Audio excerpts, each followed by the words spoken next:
ஆளுகை செய்யும்படி எங்கள் இருதயங்களை அப்படியே சொல்லுமா, எங்கள் இருதயங்களை அப்படியே ஆளுகை செய்யுங்க. பரிசுத்த ஆவியானவரே எங்கள் இருதயங்களை ஆளுகை செய்யுங்கன்னு சொல்லி எல்லாம் சொன்னோமா. ஆளுகை செய்யுங்க கர்த்தாவே. அப்பா பரிசுத்த ஆவியானவரே ஆளுகை செய்யுங்க. எங்கள் ஆத்மா சரீரத்தை அப்பா உங்களிடத்துல ஒப்படைக்க கர்த்தாவே அர்ப்பணிக்க அப்பா கிருபை செய்யுங்க, கிருபை செய்யுங்க. பலன் தாருங்க. எங்க பலவீனத்துல பலனை ஊற்றும்படியாய் கூட ஜெபிக்கிறோம் ஜெபிக்கிறோம் ஜெபிக்கிறோம். ஆவியானவரே அப்பா இந்த நேரத்துல இறங்கி வாங்குறாச்சா அப்பா அந்த ஜெப நேரத்தை தகப்பனே அப்பா பார்த்து கொண்டிருக்கிற ஒவ்வொரு பிள்ளைகளையும் இந்த நேரத்துல அப்பா ஆசீர்வதிக்கும்படியாக ஒவ்வொரு மேலும் உடைய கிருபை இறங்கி வரும்படியாக அப்பா அவருடைய மன வாஞ்சைகளையும் தகப்பனே அப்பா நீர் அறிந்திருக்கிறீர் தகப்பனே. அப்பா தகப்பனே அப்பா மனிதர்களும் முகத்தை பார்க்கிறார்கள் ராஜா. அப்பா நீர் உள்ளிந்திரியங்களை ஆராய்ந்திருக்கிறவர் கர்த்தாவே. அப்பா ஒவ்வொருவருடைய அப்பா இருதயத்தின் அப்பா அப்பா இயக்கங்களை அறிந்திருக்கிறீர் ராஜா. அப்பா தாய் மறந்தால் நான் உன்னை மறப்பதில்லை என்று சொன்னவரே அப்பா தகப்பனே. அப்பா தாயை விட தகப்பனே எங்களுக்கு எல்லாவற்றும் தகப்பனே நீர் எல்லாவற்றும் அப்பா நேர்த்தியாய் செய்து தருகிறவர் தகப்பனே. அப்பா தாயின் கருவில் எங்களை அப்பா நீர் கண்டவர் ராஜா. அப்பா உலகம் தோன்றுவதற்கு முன்பாக எங்களை பேர் சொல்லி அழைத்த தேவன் தகப்பனே. எங்கள் உள்ளங்கைகளை அப்பா எங்கள் பேர்களை எல்லாம் வரைந்து வைத்திருக்கிறீர் ராஜா. அப்பா உம்மை ஸ்தோத்தரிக்கிற தகப்பனே. அப்பா நித்திய ஜீவனுடைய நிச்சயத்தை நாங்கள் தகப்பனே உணர்ந்தவர்களாய் தகப்பனே அப்பா இந்த நேரத்துல அப்பா இந்த செய்தி ஆராதனை நேரத்திலும் செய்தி நேரத்திலும் கூட அப்பா ஒவ்வொருவரும் அப்பா அதன் வெளிப்பாடுகளை அப்பா உணரத்தக்கதாய் கூட கர்த்தாவே. அப்பா இந்த நேரத்துல தகப்பனை ஒப்பு கொடுத்து ஜெபிக்கிறோம் தகப்பனே. அப்பா நாங்கள் தகப்பனே அப்பத்துக்காகவும் தகப்பனே தண்ணீருக்காகவும் வாழ்கிற ஜனங்களா இல்லாதபடிக்கு கர்த்தாவே. அப்பா உங்களுடைய வார்த்தைக்காக தகப்பனே அப்பா நித்திய ஜீவனுக்காக தகப்பனே அப்பா இயங்குகிறவர்களாக புத்தியுள்ள ஸ்திரீகளாக தகப்பனே நாங்கள் இருக்கும்படியாக அப்பா எங்களுடைய ஆவியில் எப்போ அபிஷேகம் குறையாது இருக்கும்படியாக கர்த்தாவே. அப்பா நீர் தாமே தகப்பனே அப்பா ஆவினால பலப்படுத்தும்படியாக இந்த நேரத்தில் ஜெபிக்கிறோம் தகப்பனே. அப்பா இந்த தீங்கு நாட்கள்ல கூட தகப்பனே எங்களை அப்பா அமர செய்து வேதத்தை கொண்டு தகப்பனே போஷித்தீரே அப்பா நன்றி செலுத்துகிறோம் ராஜா. இந்த ஓய்வு நாள் ஆராதனையில் தகப்பனே அப்பா தகப்பனே அப்பா நாங்கள் எங்களை அப்பா முழுமையாக ஒப்பு கொடுக்குறோம் ராஜா. அப்பா பார்த்து கொண்டு இருக்கிறவங்க இந்த நேரத்தில் ஜெபிக்கிற ஒவ்வொரு பிள்ளையும் ஒப்பு கொடுத்து ஜெபிக்கிறோம் கர்த்தாவே.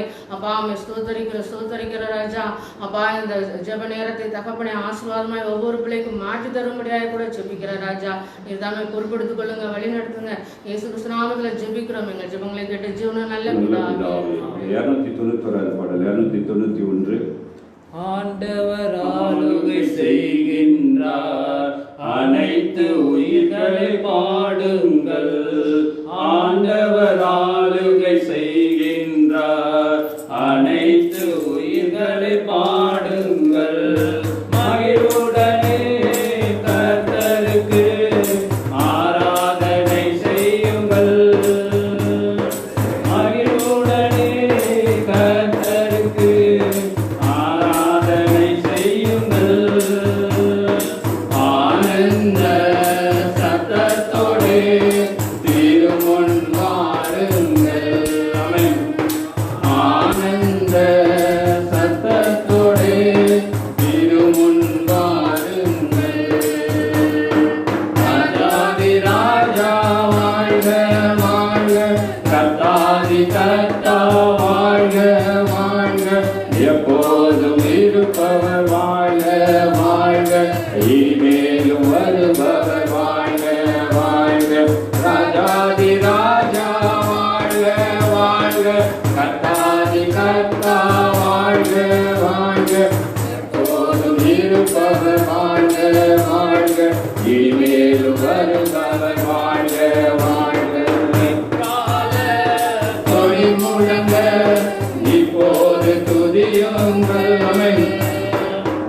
கால தொழி முழங்க இப்போது துதியுங்கள். வீணையுடன் யாழிசைத்து வேதனை துதியுங்கள். ஆமென். வீணையுடன் யாழிசைத்து வேதனை துதியுங்கள். ராஜாதி ராஜா வாழ்க வாழ்க, கர்த்தாதி கர்த்தா வாழ்க வாழ்க, எப்போதும் இருப்பவர் வாழ்க வாழ்க, இனிமேலும் வருபவர் வாழ்க வாழ்க. ராஜாதி ராஜா வாழ்க வாழ்க, கர்த்தாதி கர்த்தா வாழ்க வாழ்க, எப்போதும் இருப்பவர் வாழ்க வாழ்க, இனிமேலும் வருபவர் வாழ்க வாழ்க. துதியோடும் புகழ்ச்சியோடும் வாசலில் நுழையுங்கள். ஆமென். துதியோடும் புகழ்ச்சியோடும் அவர் வாசலில் நுழையுங்கள். அவர் நாமம் உயர்த்திடுங்கள், சோத்திர பலியிடுங்கள். ஆமென்.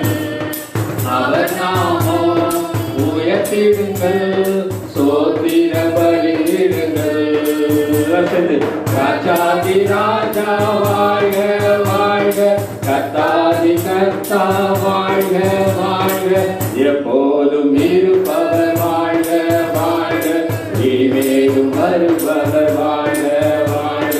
ராஜாதி ராஜா வாழ்க வாழ்க, கர்த்தாதி கர்த்தா வாழ்க வாழ்க, எப்போதும் இருப்பவர் வாழ்க வாழ்க, இனிமேலும் வருபவர் வாழ்க வாழ்க. ராஜாதி ராஜா வாழ்க வாழ்க, கர்த்தாதி கர்த்தா வாழ்க வாழ்க, எப்போதும் இருப்பவர் வாழ்க வாழ்க, இனிமேலும் வருபவர் வாழ்க வாழ்க. காலத்தோடு நேசரை துதியுங்கள். ஆமென்.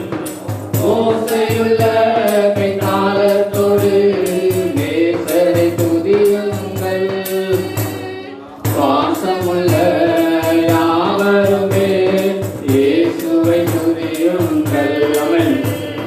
சுவாசமுள்ள யாவருமே இயேசுவை துதியுங்கள். ஆமென். ராஜாதி ராஜா வாழ்க வாழ்க, கர்த்தாதி கர்த்தா வாழ்க வாழ்க, எப்போதும் இருப்பவர் வாழ்க, இனிமேலும் வருபவர் வாழ்க வாழ்க. ராஜாதி ராஜா வாழ்க வாழ்க, சொத்து பதுப்பிடிங்க.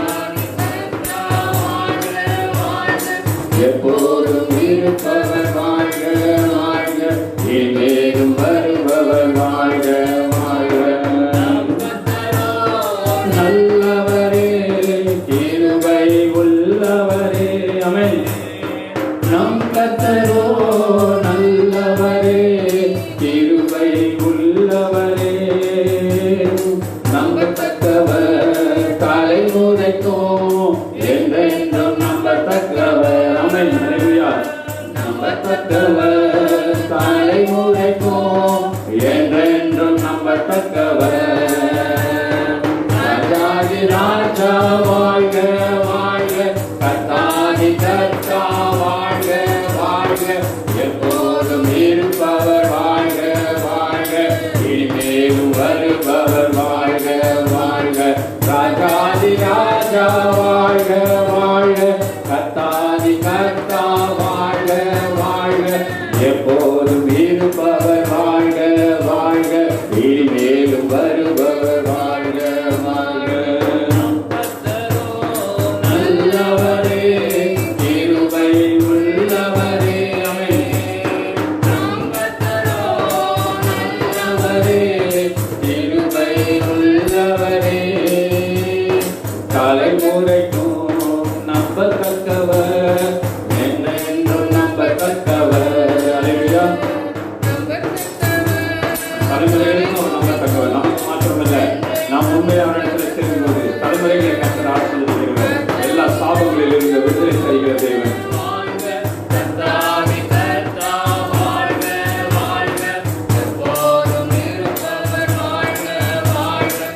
இனிமேலும் வருபவர் வாழ்க வாழ்க, கர்த்தாதி ராஜா வாழ்க வாழ்க, கர்த்தாதி கர்த்தா வாழ்க வாழ்க, எப்போதும் இருப்பவர் வாழ்க வாழ்க, இனிமேலும் வருபவர் வாழ்க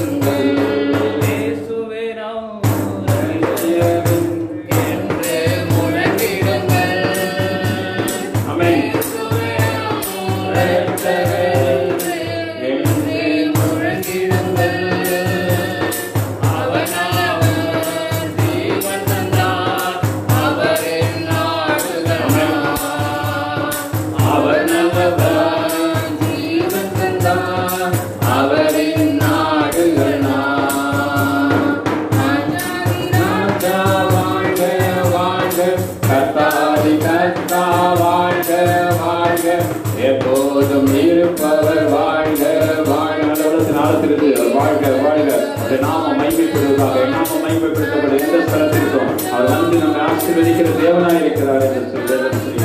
மோசையோடு சொன்னது போல மனிதனால் ஒரு பலிபீடத்தை கட்டியது பலிகளை செலுத்துங்கள் இப்படியாக எண்ணமோ பிரஸ்தாபம் பண்ணப்படுகிற எந்த ஸ்தலத்திற்கும் நான் வந்து உங்களை ஆசீர்வதிப்பேன் என்று சொன்ன தெய்வம் அனைத்து உயிர்களை பாடுங்கள் ஆண்டவர் ஆளுகை செய்கின்றார் அனைத்து உயிர்களை பாடுங்கள் நடனத்தோடும் தாம்பூரோடும் நாதனை துதியுங்கள் தாம்பூரோடும் நாதனை துதியுங்கள் மத்தளத்தோடும் குழலூதி சப்தமாய் துதியுங்கள் மத்தளத்தோடு குழலூதி சப்தமாய் துதியுங்கள் ராஜாதி ராஜா வாழ்க வாழ்க கர்த்தாதி கர்த்தா வாழ்க வாழ்க எப்போதும் இருப்பவர் வாழ்க வாழ்க இனிமேலும் வருபவர் வாழ்க வாழ்க ராஜாதி ராஜா வாழ்க வாழ்க கர்த்தாதி கர்த்தா வாழ்க வாழ்க எப்போதும் இருப்பவர் வாழ்க வாழ்க இனிமேலும் வருபவர் வாழ்க வாழ்க. ஆண்டவர் ஆளுகை செய்கிறார். துதியின் ராஜ்யம் யாரெல்லாம் உள்ளத்தில் துதி இருக்கிறதோ யாருடைய உள்ளத்தில் நிறைவு வாய் பேசும் என்று சொல்லி வேதம் சொல்லுகிறது. வேதத்தின் நிறைவு நிறைய வேதத்தில் ஒரு வாஞ்சை அதை வாசிக்கிறதுலையும் ஆராதிக்கிறதுலையும் அவர் மகிமைப்படுத்துறதுலையும் உலகத்தில் பட்ட குற்றங்கள் குறைகள் இருந்தால் அதெல்லாம் மன்னிக்கிறவர் ஆசீர்வதிக்கிறவருடைய குணாதிசயங்களை மாற்றி நம்ம இயல்பு வாழ்க்கைக்கு திரும்ப செய்கிற தேவன் அவர்கிட்ட அவர் ஆளுகை செய்கிறார். என் குடும்பத்தை நீர் ஆளுகை செய்யுங்கன்னு சொல்லி எல்லாம் ஜெபிப்போமா வலது கருத்து உயர்த்தி அப்பா என் குடும்பத்தை நீங்க ஆளுகை செய்யுங்க பிசாசு அந்தகாரங்களோ சாபங்களோ அல்ல எங்களுடைய குறைகள் அல்ல கர்த்தாவே எல்லாருக்கும் சமூகத்தை நாங்கள் சமர்ப்பணமாய் நாங்கள் ஒப்பு கொடுத்து ஜெபிக்கிறோம். அல்லேலூயா துதிக்கிற எங்கள் சபை ஆளுகை செய்யுங்க எங்கள் சபை ஆளுகை செய்யுங்கன்னு சொல்லி அப்படியே ஜெபிப்போமா. இன்னொரு அப்பா என் குடும்பத்தை ஆளுகை செய்யுங்க என் தனி மனிதனுடைய வாழ்க்கை ஆளுகை செய்யுங்க என் சபையை ஆளுகை செய்யுங்க பார்த்தா துதிக்கிற கொடுத்த ஊழியர்களை ஆளுகை செய்யுங்க எங்களுடைய எல்லைகளை ஆளுகை செய்யுங்க அந்த ஆளுகையில எங்களை வழி நடத்துங்க கர்த்தாவே அந்த ஆளுகையில எங்களை எடுத்து பயன்படுத்தும்படிக்காக உடைய ராஜ்யத்தின் பிரயோஜனம் உள்ள பிள்ளைகளால் எங்களுக்கென்று வாழாமல் உமக்கென்று வாழ கர்த்தாவே உண்மை உத்தமமாய் இருக்க கர்த்தரால் ஆசீர்வதிக்கப்பட்ட ஜனமே ஒரு விவசாயமை தாழ்த்தும் போது முந்த அவருடைய ராஜ்யத்தின் நீதியின் தேடுங்கள் மற்ற எல்லாம் இவைகள் எல்லாம் உங்களுக்கு சேர்த்து கூட்டி கொடுக்கப்படும் என்று சொல்லப்பட்டிருக்கிறது. அப்படியே முந்த அவருடைய ராஜ்யம் அவருடைய நீதியை தேடுவோமா அவருடைய நீதியை தேடுவோமா நம்முடைய உள்ளத்துல அவருடைய ராஜ்யம் பிதா தன்னுடைய ராஜ்யத்தை உங்களுக்கு கொடுக்க ஆசையா இருக்கிறார் என்று சொல்லி அவர் ராஜ்யத்தை கொடுக்க தன்னுடைய ராஜ்யத்தை கொடுக்க அவர் ஆசையா இருக்கிறார் என்று சொல்லப்பட்டிருக்கிறது. அவர் ஆசையா இருக்கிற தேவன். ஹல்லேலூயா ஹல்லேலூயா. நன்றியோடு துதிக்கிறோம் தகப்பனே. 292 அவரோட நம்ம ஆராதிக்கிற மகிமை செலுத்துற நேரத்தில் கூட இன்னும் அதிகமாய் அவர் அருகினிலே அமர்ந்திருப்பேன் அருகினிலே சாய்ந்திருப்பேன் தோழினில் அந்த அனுபவம் யார் ஒரு தோளில் சாய்ந்திருந்த மனுஷன் பார்த்தீங்கன்னா யோவான் அன்பு சீடராகிய யோவான் வெளிப்பட்ட ஈஸ்வருக்கு எழுதின அன்பு சீடர் அவர் தான் அவர் மார்க்கில் சாய்ந்திருந்த ஒரு மனுஷன். 292வது பாடல். அந்த அனுபவம் எங்களுக்கு வேண்டும். ஆவியான உங்களுடைய இதய துடிப்பை நாங்கள் உணரணும். நாங்கள் ஏதோ வாழ்க்கை ஏதோ ஒரு பக்கம் பைபிள் ஏதோ ஒரு வாழ்க்கை என்று நாங்கள் வாழ்ந்து கொண்டிருக்கக்கூடாது. நாட்டில் கர்த்தர் எங்களுடைய அந்த உங்களுடைய அன்பை எங்களுக்கு வெளிப்படுத்தி எங்களுடைய ஆராதனைகளை இன்னும் அந்த அன்பு வெளிப்படும்படிக்காக பாடலை பாடுவோம். அமர்ந்திருப்பேனோ அருகினிலே சாய்ந்திருப்பேனோ தோளினிலே ஏசையா அன்பு கூர்ந்து ஜீவன் தந்து நேசிக்கிறேன் உம்மைத்தானே நினைவெல்லாம் நீதானையா துதி பாடி மகிழ்ந்திருப்பேன் உயிருள்ள நாளெல்லாம் நேசிக்கிறேன்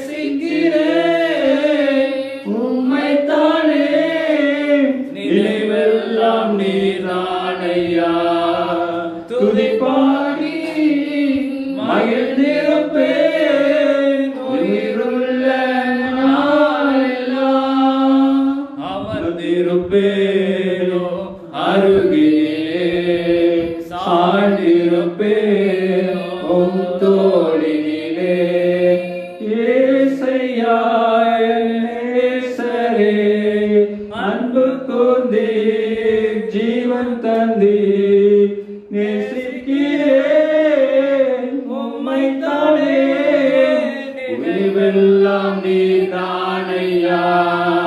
துதி பாடி மகிழ்ந்திருப்பேன் உயிருள்ள நாளெல்லாம்.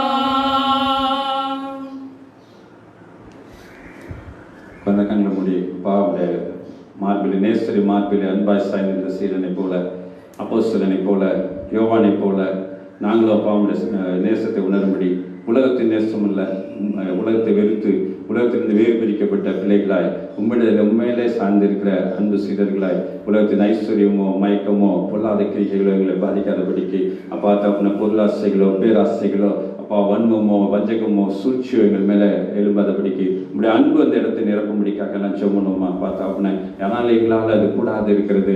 வாழ்நாளில கர்த்தாவை துதிக்கிற மற்றவர்களை பார்க்கும்போது அப்பா எங்களுக்குள்ள எழுப்புகிற எல்லா வன்மங்கள், எல்லா எதிர்ப்புகள், எல்லா கலகங்கள் எல்லாம் ஒடுக்கப்படட்டும். உங்களுடைய அன்பு, உங்களுடைய அன்பினாலே நீர் எல்லாவற்றையும் செய்து முடிக்கிற தேவன். உண்மையில அன்பா இந்த சீடனை கடைசி வரைக்கும் நூற்றாண்டுக்கு அந்த நூற்றாண்டின் கடைசி வரைக்கும் கூட நான் வருமுறை இவன் இருப்பதினால் உயிரோடு இருப்பதினால் உங்களுக்கு என்ன என்று கேட்டது போல அப்பா தப்புன யோவானை அப்பா அவனை வைத்து சபைகளை நடத்தின தேவன், சபைகளை குறித்து வெளிப்பாடுகளை கொடுத்த தேவன், அந்த சபைகளை எங்களையும் வைத்திருக்கிறதற்கு நன்றி செலுத்தி வைக்கிறோம். அந்த வானம் என்று சிங்காதனம் பூமி என்று பாதப்படியுமா என்று சொன்ன கர்த்தாவே, நாங்கள் அமர்ந்திருந்து உடைய சமூகத்தில் நீரே தேவன் என்று உணர்ந்து கொள்ளும்படி இந்த வருஷத்தை கர்த்தர் ஆசீர்வதிங்க.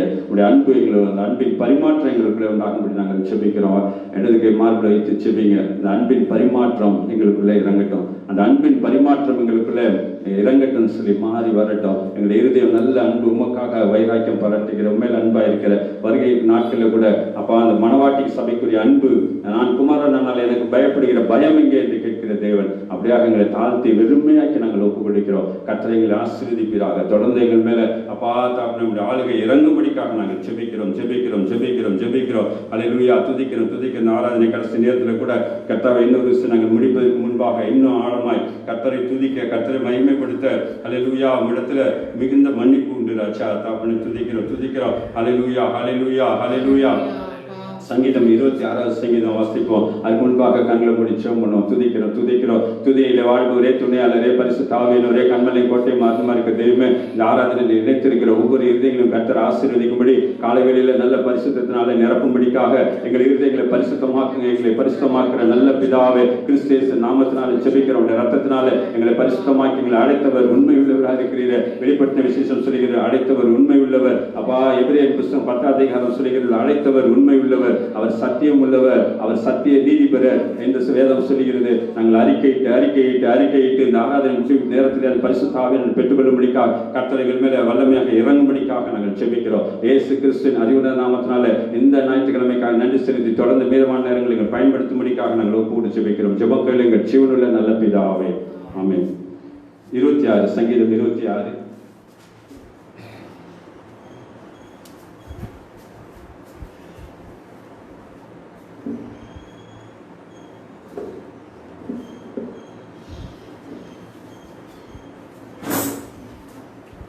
தாவீது சங்கீதம் 26. கர்த்தாவே, என்னை நியாயம் விசாரியும். நான் என் சுத்தமத்திலே நடக்கிறேன். நான் கர்த்தரை நம்பி இருக்கிறேன். ஆகையால் நான் தள்ளாடுவதில்லை. கர்த்தாவே, என்னை பரிசுத்து என்னை சோதித்து பாரும். என் உள்ளிந்திரியங்களையும் என் இருதயத்தையும் புடமிட்டு பாரும். உம்முடைய கிருபை என் கண்களுக்கு முன்பாக இருக்கிறது. உம்முடைய சத்தியத்தில் நடந்து கொள்கிறேன்.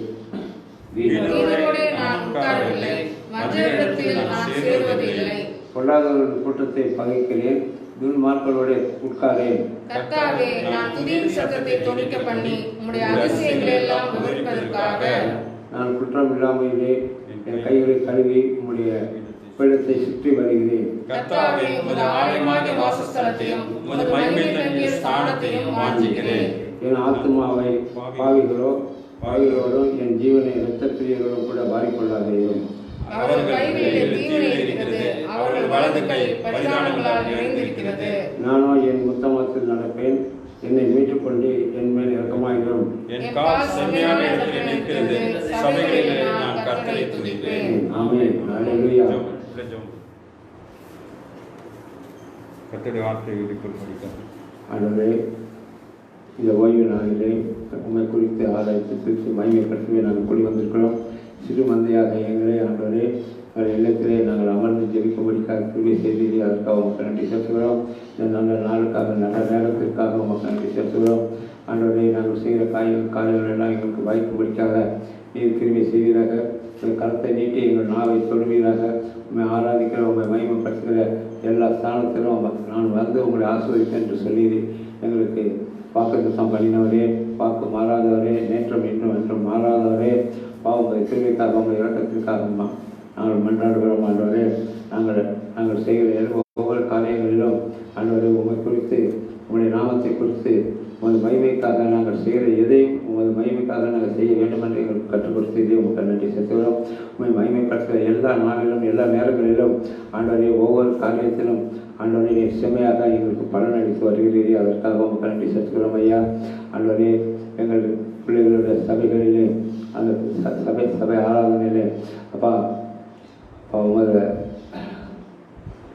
ஸ்தானாதிபதிகளை அனுப்பி ஆண்டவரே அவர்களுடைய ஆசீர்வதியும் அவர்களுடைய நிர்ணயப்படுத்தும், அவர்களை நிலைப்படுத்தும், உறுதியாக நிலைநிறுத்த காலொன்றி நிற்கத்தக்கதாக நிலைப்படுத்தும். ஆண்டவரே அப்பா உமது பிள்ளைகளுக்கு கையில் ஒப்படைக்கப்பட்டிருக்க சபை விசுவாசிகள் எல்லாம் உமது கருத்தில் ஒப்புக் கொடுக்கிறோம். ஆண்டவரே, எங்களால் நல்ல ஆண்டவரே, எங்களால் நல்ல ஆண்டவரே, எல்லாமே உமால் வருகிறது. சகலத்தாலும் ஆளுகை செய்கிற தேவன் நீர் ஒருவரே ஆண்டவரே, நீர் மட்டுமே ஆண்டவரே. உமால் கூடும் அப்பா, எல்லாம் கூடும் ஆண்டவரே. மனிதனால் கூடாது அனைத்தும் தேவனால் கூடும் என்று விசுவசிக்கிற மக்கள் ஆண்டவரே. நாங்கள் எங்கள் இல்லங்களிலே, எங்கள் குடும்பங்களிலே, எங்கள் சபைகளிலே அப்பா உமது மகிமை வழங்கட்டும் ஆண்டவர், உமது மகிமை பூர்ணமாக வழங்கட்டும் ஆண்டவர். அப்பா நாங்கள் எதிர்பார்க்கிறதை விட அதிகமாக செய்பவரே, நாங்கள் ஜெபிப்பதற்கும் துதிப்பதற்கும் அதிகமாக எங்களுக்கு நன்மை செய்கிறவரே உமக்கு நன்றி ஆண்டவரே. நாங்கள் உண்மையே நம்பி இருக்கிறோம் அப்பா, உண்மை சார்ந்திருக்கிற நம்முடைய பிள்ளைகள் ஒருபோதும் ஆண்டவரே உங்களுடைய வழிகளை விட்டு விலகி செல்லாதபடி இரவும் பகலும் உங்களுடைய வார்த்தைகளை தியானிக்கிறவன் பாக்கியவான் என்று சொல்லியிருக்கிறீர்கள். இரவும் பகலும் உங்களுடைய வார்த்தைகளை நாங்கள் தியானிக்கிறோம் ஆண்டவரே, உங்களுடைய வார்த்தைகளை வாஞ்சையோடு தியானிக்கிறோம் ஆண்டவரே. உமது கிருபையுள்ள அப்பா, உமது கிருபையுள்ள இரக்கங்களினாலே எங்களை ஆண்டவரை மன்னித்து ரட்சித்து எங்கள் பலவராக சேர்த்துக்கொள்கிறாங்க. நான் மீண்டும் வந்து நான் இருக்கும் இடத்தில் உங்களை என்னோடு சேர்த்துக்கொள்வேன் என்று சொன்னேன். அந்த மகத்தான கிருபைக்காக உமக்கு நன்றி செலுத்துகிறோம் ஐயா, உமக்கு நன்றி செலுத்துகிறோம் ஐயா. உமது கிருபையும் இரக்கமும் எங்கள் மேல் எப்போதும் தங்கி இருப்பதாக, உமது ஆளுகை எங்களை எப்போதும் ஆளுகை செய்வதாக. அப்போ உங்கள் பரிசுத்த நீர் அனுப்பின பரிசுத்த ஆவியானவர் எங்களை ஆட்கொண்டு பலப்படுத்தி வழி நடத்துகிறாங்க. உமது சுமையான பாதைகளை எங்களை வழி நடத்துகிறாங்க. எங்களுடைய கிரியைகளையும் எங்கள் செயல்களையும் நீர் முன்னறிந்திருக்கிறீர். எல்லாவற்றையும் முன்னறிந்த தேவன் எங்களுக்கு கற்றுத்தார மாட்டவர். அப்பா உமது சார்பாக நாங்கள் என்ன செய்ய வேண்டும், என்ன செய்யக்கூடாது என்பதை எல்லாம் எங்களுக்கு கற்றுத் தந்திருக்கிறீர் ஆண்டவரே. எங்களுக்கு ஆண்டவரே அப்பா உங்கள் கிருபையுள்ள இருதயத்தில் எங்கள் மேல் இலக்கம் வைத்து அப்பா கடைசி நாளிலே உயிர் செலுப்புகிற நாளிலே உயிர் செலுதியின் வல்லமையை எங்கள் மேல் இறங்கி வர செய்யும். உயிர் செலுதியின் வல்லமை எங்கள் மேல் இறங்கி ஒவ்வொருவர் மேலே இறங்கி வர செய்ய மாட்டவர். எங்கள் குடும்பங்களை ஆசீர்வதியும், எங்கள் பிள்ளைகளை ஆசீர்வதியும், எங்கள் சபை ஐக்கியத்தில் உள்ள அனைத்து விசுவாசிகளையும் ஆசீர்வதியும். அவர்கள் உள்ளங்களை திருப்பி போட மாட்டவர். அப்பா சகலத்தையும் சகலத்தாலும் ஆளுகை செய்கிற தேவன் என்று நாங்கள் அறிந்திருக்கிறோம் ஆண்டவரே. சகலத்தையும் உண்டாக்கினவர் நீரே, சகலத்தையும் ஆளுகை செய்கிறவர் நீரே, சகலத்தையும் வழி நடத்துகிறவர் நீரே ஆண்டவரே. ஆகவே எங்களை எல்லாம் நீரை வழி நடத்தி நீரை ஆளுகை செய்து உங்கள் சமூகத்தில் எங்களை சேர்த்துக் கொள்வீராக. பல்லவராகியத்தை எங்களை எல்லாம் முகமுகமாய் தரிசிக்க எங்களை தயார்படுத்துவீராக, எங்களை அதுக்காக தயார்படுத்துவீராக. அப்பா உள்ளத்திலே உள்ளதெல்லாம் நாங்கள் சமூகத்தில் ஒப்படைக்கிறோம். அது உள்ளத்தில் வேறொரு தெய்வம் இல்லை ஆண்டவர், நீர் ஒரே தெய்வம் ஆண்டவர். உண்மை தவிர எங்களுக்கு வேறு தேவன் இல்லாமல் போகட்டும் என்று சொல்லியிருக்கிறீர்கள். எங்களுக்காக நீர் பாடுபட்டீரே. சிறுவையில் தங்கி 6 மணி நேரம் ரசம் எல்லாம் சிந்தி அதுக்கு 5 காயங்களோட கூட அப்பா எங்களை ரசித்தீரே. ஒரு காயங்களினால் நாங்கள் சுகமானோம் என்று வேதம் சொல்கிறது. உங்கள் ரத்தத்தினாலே நாங்கள் மீட்கப்பட்டோம் என்றும், உங்கள் ரத்தத்தினாலே நாங்கள் கழுவப்பட்டோம் என்றும் ஆண்டவரே நாங்கள் சமஸ்த இதயத்தோடு கூட ஆண்டவரே உங்களிடத்தில் சேருவதற்கு எங்கள் கேள்வி செய்யும். அப்போ எங்கள் ஆண்டவரும் மீட்பருமா இருக்கிற இயேசு கிறிஸ்துவின் அதிவுள்ள நாமத்தை ஜெபிக்கிறோம். ஜீவனுள்ள நல்ல பிதாவே, ஆமென், ஆமென்.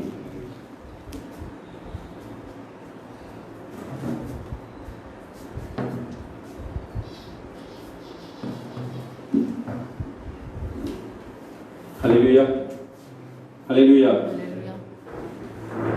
சங்கீதம் 26 சங்கீதம் வாசிச்சோம். இப்பொழுது நம்ம வாசிக்கிற சங்கீதத்தில் கர்த்தர் நம்மோடு பேசுகிற தேவன். நம்ம செய்திக்கு போகிறதுக்கு முன்னாடி சங்கீதத்தில் கர்த்தர் நம்மோடு சபை குறித்து, காரியங்களை குறித்து என்ன பேசுகிறாரு, நம்முடைய உலக நடவடிக்கைகளை குறித்து. சங்கீதம் 26:6 வசனம். 26:6. கர்த்தாவே, நான் துதியின் சத்தத்தை துணிக்க பண்ணி உம்முடைய அதிசயங்களை எல்லாம் விவரிப்பதற்காக நான் குற்றமில்லாமையிலே என் கைகளை கழுவி உம்முடைய பீடத்தை சுற்றி வருகிறேன்.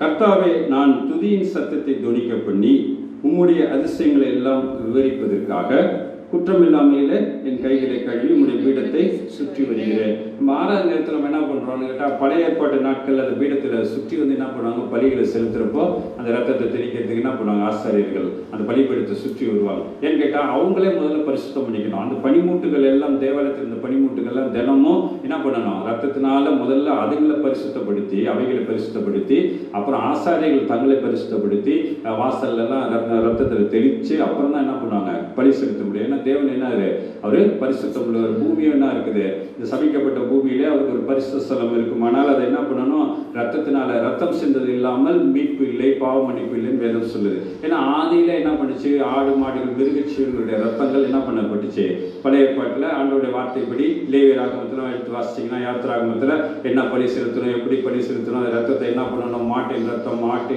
எல்லாமே செலுத்தப்பட்டு வந்தது.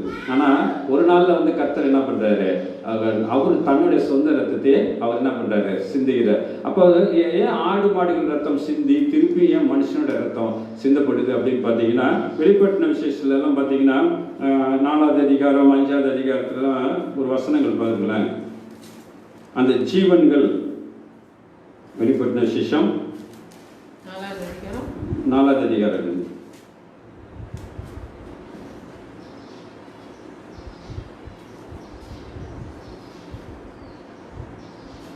7வது வசனம்.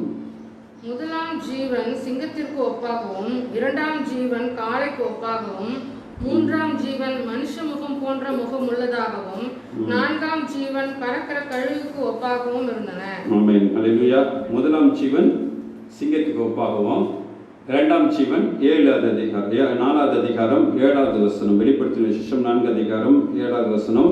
முதலாம் ஜீவன் சிங்கத்திற்கு ஒப்பாகவும், 2ஆம் ஜீவன் காளைக்கு ஒப்பாகவும், 3ஆம் ஜீவன் மனுஷ முகம் போன்ற முகம் உள்ளதாயும், 4ஆம் ஜீவன் பறக்கிற கழுகுக்கு ஒப்பாயும் இருந்தது. 4 ஜீவன்கள், 4 கெருபுகள் பற்றி சொல்லப்பட்டிருக்கு. எஸ்ஐக்கு எல்லாம் பார்த்தீங்கன்னா கெருபுகள், அந்த கன்றுக்குட்டியின் முகம் எல்லாம் இருக்கும். அதெல்லாம் நீங்கள் அப்போ நம்ம ரொம்ப அதுக்குள்ளே போக வேண்டாம், ஏன்னா மெசேஜ் அது கிடையாது.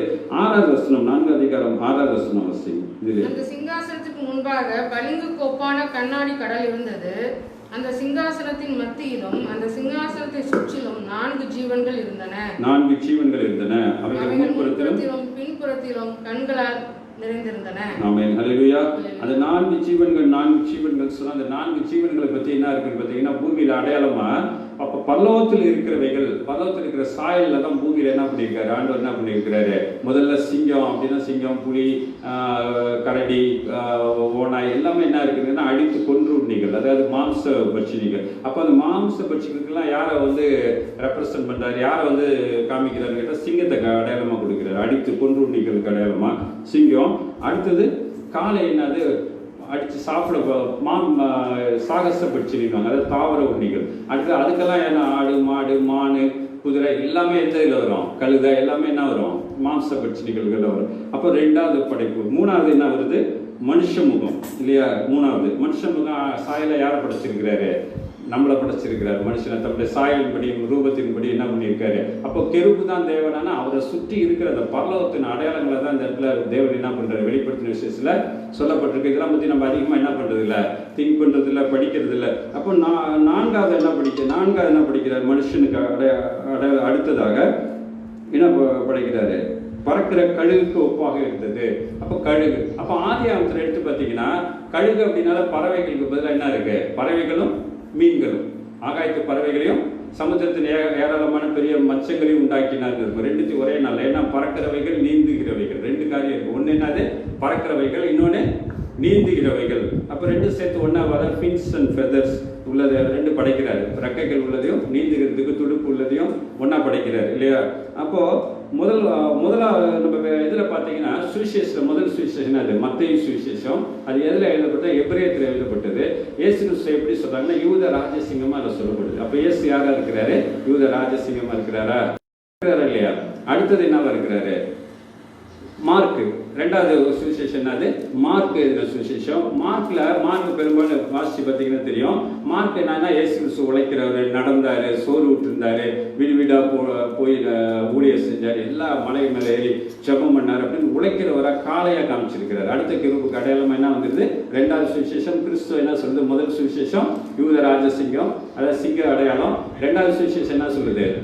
ரெண்டாவது சுவிசேஷம் காலை உழைக்கிறதா, அர்ப்பணிக்கிறதா, தன்னை ஒப்புக்கொடுக்கிறதா இருக்கிறது ரெண்டாவது. மூணாவது என்ன? அது லூக்கா வந்து மனுஷன். ஏன்னா லூக்கா யாரு? ஒரு கிரேக்க வைத்தியர். அதனால அவர் ஞானமா இயேசு கிறிஸ்துவை பற்றி அவர் எப்படி எழுதுறாரு?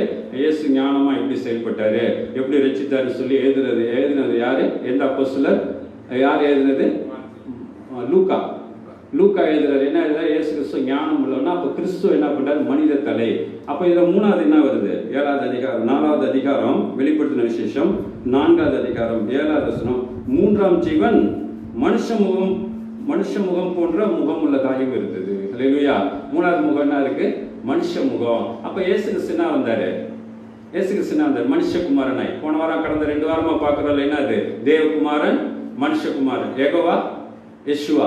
அப்போ பார்க்குறோம்ல, தேவகுமாரன், son of God, son of man. அப்போ வந்து அவர் யாராக இருக்கிறாரு? 3வது கிறிஸ்து என்ன விட்டாரு? யூத ராஜசிங்கம் காலை மார்க்கில். லூக்கால மனுஷத்தலை ஞானத்தை வெளிப்படுத்துகிறவரா லூக்கா எழுதியிருக்கிறார். அவர் ஞானமாக எப்படி செயல்பட்டாரு. ரெண்டாவது அவர் ஒரு டாக்டர்னால ஒரு நல்ல அந்த ஞானத்து பார்வையில் அவரை யாரை பார்க்குறாரு? அப்போ 3 சுவிசேஷங்களும் 3 ஜீவனுக்கு வந்துருச்சா? இன்னும் ஒன்று இருக்கு, கழுகு. அப்போ இயேசு கிறிஸ்து என்ன சொல்ல முடியும்? இப்போ கழுகை போய் எப்படி சொல்ல முடியும்? அப்போ காலை முதல்ல என்ன சொன்னோம்? சிங்கம். அப்போ யூத ராஜசிங்கம், ஓகே. ரெண்டாவது என்னது?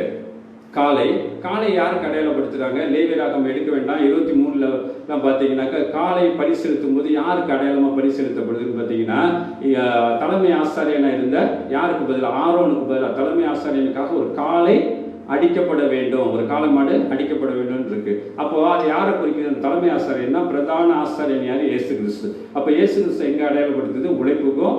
அங்க என்ன பண்ணுது?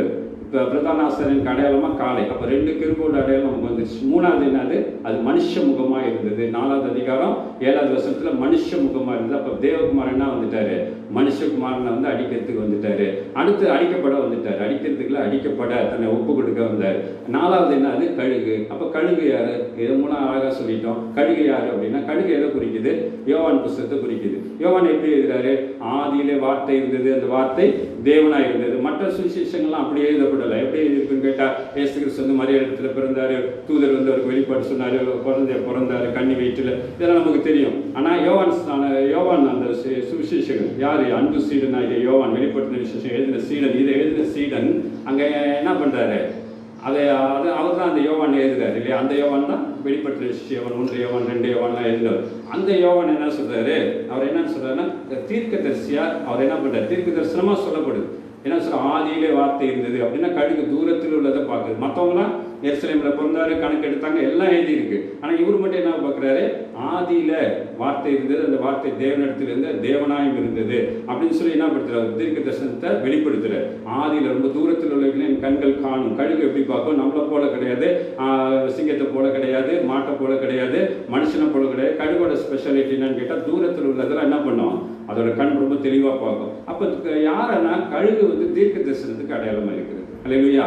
கழுகு தீர்க்க தரிசனத்துக்கு அடையாளமாக இருக்கு. அப்போ தீர்க்கதரிசி யாரு? இயேசு கிறிஸ்து தேவன் தான். அதே சமயத்தில் அவர் யாரு?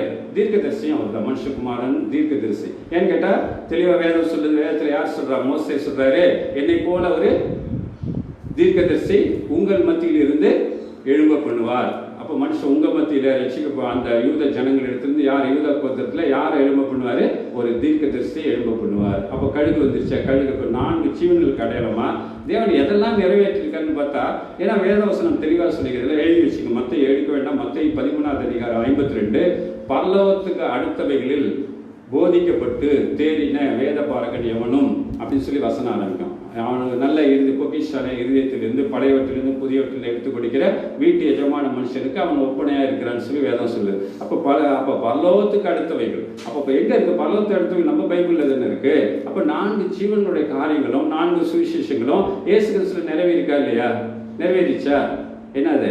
சிங்க முகம், காளை, அடுத்தது மனுஷ முகம், 4வது கழுகு முகம். கழுகு தீர்க்கதரிசி. கிறிஸ்து யாரு? தீர்க்கதரிசி. ஹல்லேலூயா, ஹல்லேலூயா. புரியுதா? சொல்றது புரியுதா? அப்ப 4 எங்க நிறைவேறுதுன்னா கிறிஸ்துவில் நிறைவேறிச்சு. இதெல்லாம் நம்ம தெரிஞ்சுக்கணுமா அப்படின்னா கடைசி நாட்கள் அறியப்படாத ரகசியம் இல்லை, வெளிப்படுத்தப்படாத மறைபொருளும் இல்லைன்னு சொல்லி வேதம் தெளிவா சொல்லுது இல்லையா? அப்போ 10வது வசனம், 4 அதிகாரம், வெளிப்படுத்தின விசேஷம் 4 அதிகாரம் 10வது வசனம்.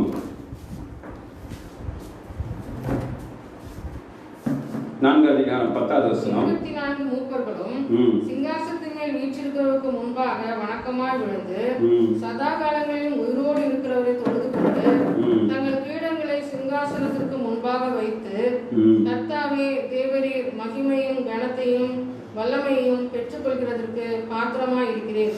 நீரே சகலத்தையும் சிருஷ்டித்தீர். உம்முடைய சித்தத்தினாலே அவைகள் உண்டாயிருக்கிறவைகளும் சிருஷ்டிக்கப்பட்டவைகளுமாய் இருக்கிறது என்றார்கள். ஹல்லேலூயா. அப்போ 9ல என்ன வாசிக்கிறோம்? 4 அதிகாரம் 10வது வசனம். 10வது வசனம் என்ன சொல்லுது? 24 மூப்பர்களும் சிங்காசனத்தின் மேல் வீற்றிருக்கிறதுக்கு முன்பாக வணக்கமாய் விழுந்து பணிந்து கொண்டார்கள். அப்போ அந்த 24 மூப்பர்கள் யாரு? 12 சேர்க்கணும். 12னா யாரு? 12 அப்போஸ்தலர்கள், 12 முற்பிதாக்கள். அப்ப அந்த வாசல்கள் அடித்தளங்கள், அந்த வரப்போகிற புதிய எருசலேம் எப்படி இருக்க போது? எதுலையுமே பாருங்க மாற்றமே இருக்காது. இந்த 12 4 ஜீவன்கள் இல்ல 12 வாசல்கள். அப்ப பழைய ஏற்பாட்டு பரிசுத்தவான்கள் எத்தனை பேரு? 12 பேரு. யாக்கோபோட பிள்ளைங்க 12 கோத்திர பிதாக்கள். பரிசுத்தவான்கள் அவர் யாரு? கோத்திர பிதாக்கள். அவங்களை ரெப்ரசென்ட் பண்ண 12 பேரும், புதிய ஏற்பாட்டு அப்போஸ்தலரை ரெப்ரசென்ட் பண்ண 12 பேரும். அப்படிதான் பாத்தீங்கன்னா இறங்கி வருகிற அந்த விண்ணக எருசலேம்ல எத்தனை வாசல்கள் இருக்கும்? 12 வாசல்கள். அங்க யாரோட நாமங்கள் எழுதப்பட்டிருக்கும்? அப்போஸ்தலருடைய நாமங்கள். அது கீழே எத்தனை அடிக்கற்கள் இருக்கும்? 12 அடிக்கற்கள். அந்த அடிக்கற்கள்லாம் யாருன்னா 12 கோத்திர பிதாக்கள். ஆக மொத்தம் 24 பேர் நம்ம ரெப்ரசென்ட் பண்ண அவங்க என்ன பண்றாங்க? அங்க ஆராதனை செஞ்சுக்கிட்டே இருக்கிறாங்க. ஹல்லேலூயா. நம்ம செஞ்சாலும் சேர்த்து அவங்க என்ன பண்ணிட்டே இருக்காங்க? ஆராதனை எப்பொழுதும் தேவனுக்கு முன்பாக. அவங்களுக்கு வேற வேலையே கிடையாது. என்னது? 4 ஜீவன்களும் 24 மூப்பர்களும் சிங்காசனத்துல சுற்றி இருக்கிறாங்க. அதை சுற்றி கேரு பெண்கள் சேரா பெண்கள் இருக்கிறாங்களே. அப்போ எல்லா பரலோகத்தோட அமைப்பெல்லாம் நமக்கு நிறைய அங்கங்க என்ன இருக்கு? வேதத்துல மறைத்து வைக்கப்பட்டிருக்கிறது, மறைப்பொருளாய் எழுதப்பட்டிருக்கிறது. ஹல்லேலூயா.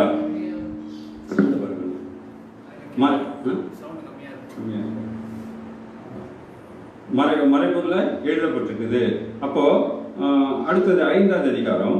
அப்ப நம்ம பார்த்துட்டோம் 4 ஜீவன்கள், 24 மூப்பர்கள் யாருன்னு பார்த்தோம்ல. 24 மூப்பர்கள் யாரு? வலப்பக்கமும் இடப்பக்கமும் 2 பேர். சக்கரையான் புஸ்தகம் 4வது அதிகாரத்துல இருக்கும். வலப்பக்கத்துல ஒளிவு மரம், 2 ஒளிவு மர கிளைகள் இருக்கும். அப்போ ஒரு கிளை யாரு? புதிய ஏற்பாடு, இன்னொன்னு பழைய ஏற்பாடு. 2 சேர்றப்ப என்ன இருக்கு? 12 24 மூப்பர்கள் அந்த இடத்துல இருக்கிறாங்க. ஹல்லேலூயா. அவங்க அடையாளப்படுத்திட்டாங்க. அப்பொழுது அவங்க ஜெபிச்சுட்டு இருக்காங்க. நமக்கு எல்லாம் ஞாபகப்படுத்தணும். அவங்க கையில இருந்து என்ன பண்ண போக அந்த ஜெபங்கள். 5வது அதிகாரம், வெளிப்படுத்தின விசேஷம் 5:8. அந்த புஸ்தகத்தை அவர் வாங்கின போது அந்த 4 ஜீவன்களும் 24 மூப்பர்களும் தங்கள் தங்கள் சுரமண்டலங்களையும் பரிசுத்தவான்களுடைய ஜெபங்களாகிய தூப வர்க்கத்தால் நிறைந்த பொற்கலசங்களையும் பிடித்துக்கொண்டு ஆட்டுக்குட்டியானவருக்கு முன்பாக வணக்கமாய் விழுந்து, தேவரீர் புஸ்தகத்தை வாங்கவும் அதன் முத்திரைகளை உடைக்கவும் பாத்திரராய் இருக்கிறீர். ஏனெனில் நீர் அடிக்கப்பட்டு சகல கோத்திரங்களிலும் பாஷைக்காரரிலும் ஜனங்களிலும் ஜாதிகளிலும் இருந்து எங்களை தேவனுக்கென்று உங்களுடைய இரத்தத்தினாலே மீட்டு கொண்டு எங்கள் தேவனுக்கு முன்பாக எங்களை ராஜாக்களும் ஆசாரிகளும் ஆக்கினேன். ஆமென். ஹல்லேலூயா. ராஜாக்களும் ஆசாரிகள் யார்? ஆக்சுவலா நம்ம சொல்றோம்ல, நம்ம தான் என்ன ஆண்டவர் என்ன அழைச்சிருக்கிறாரு? ராஜரீக ஆசாரிய கூட்டமா அழைச்சிருக்கிறாரு. ஆனா இவங்க என்ன சொல்றாங்க? அங்க போய் ஜாதிகளில் இருந்தும் ஜனக்கூட்டங்களில் இருந்தும் என்ன பண்ணியிருக்கிறாங்களா?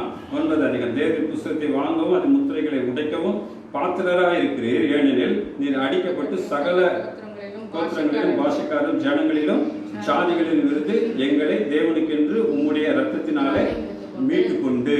அப்ப ரத்தத்தினால மீட்டு கொண்டு நம்ம தான் அதை சொன்னோம். நமக்கு போல அங்க யார் இருக்கிறார்? அதுக்காக அவங்க இருப்பாங்க, நம்ம சும்மா இருக்க கூடாது. நம்ம பண்ற ஜெபம் அவங்களோட சார்பில் பூமியில நம்ம ஜெபிக்கிறோம், நம்ம சார்பில் அவங்க பல்லவத்துல பக்கத்துல இருந்து ஜெபிச்சு கொண்டே இருக்கிறாங்க. ஹல்லேலூயா. இப்ப இந்த 24 பேரோட வேலைன்னா சதா தேவனை ஆராதிக்க, தூதர்கள் ஆராதிக்கிறாங்க. அது இல்லாம பூமியின் சார்பில் அங்கே யார் இருக்கிறா? பூமி சார்பில். ஏன்னா பூமியில தான் அந்த 4 ஜீவன்கள் அடிப்படையில் தானே எல்லாமே படைக்கப்பட்டிருக்குது. மனுஷன் படைக்கப்பட்டிருக்கிறான், பறவைகளும் மீன்களும் படைக்கப்பட்டிருக்கிறது. விலங்குகள்ல 2 டைப் என்ன இருக்குது, சிங்கம் காளை அடித்து கொன்றுணிகள் தின்றுணிகள் ரெண்டுமே படைச்சிருக்கிறாரு. அப்ப 4 ஜீவன்களுக்கு 24 மூப்பர்கள் சபை சார்பில் ஜெபிச்சு கொண்டிருக்கிறாங்க. பரலோகத்துல எல்லா சிஸ்டமா ஒன்னா இருக்குது. இதுதான் பரலோகத்துல இருக்கிற ஜெபத்தோட சிஸ்டம். அவங்க என்ன பண்ணாங்களாம், 8வது வசனம், 5வது அதிகாரம் 8வது வசனம், இந்த புஸ்தகத்தை அந்த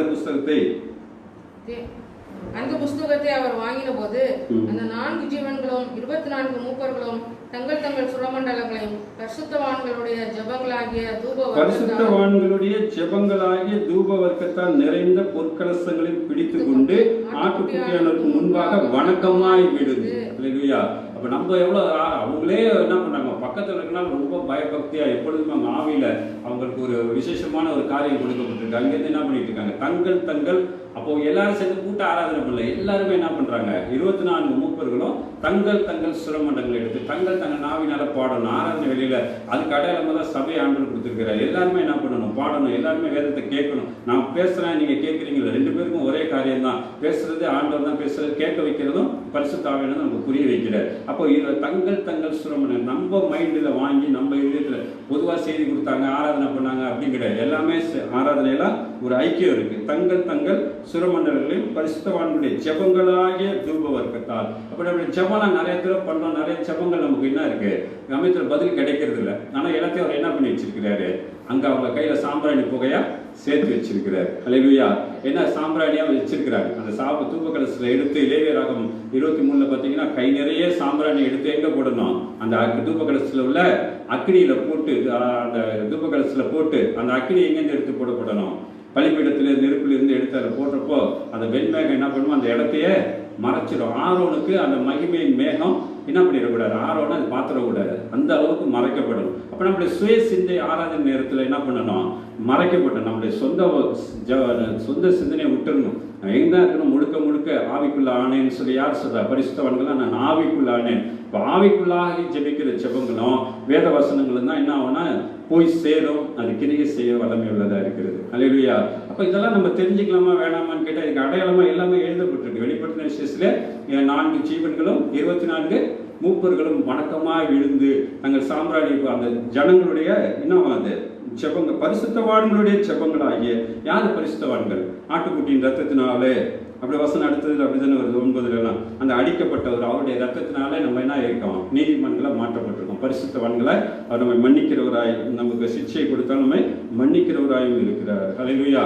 இப்போ இந்த இவ்வளவு காரியங்கள் பரலோகத்துல மாத்திரம் இருக்குதா?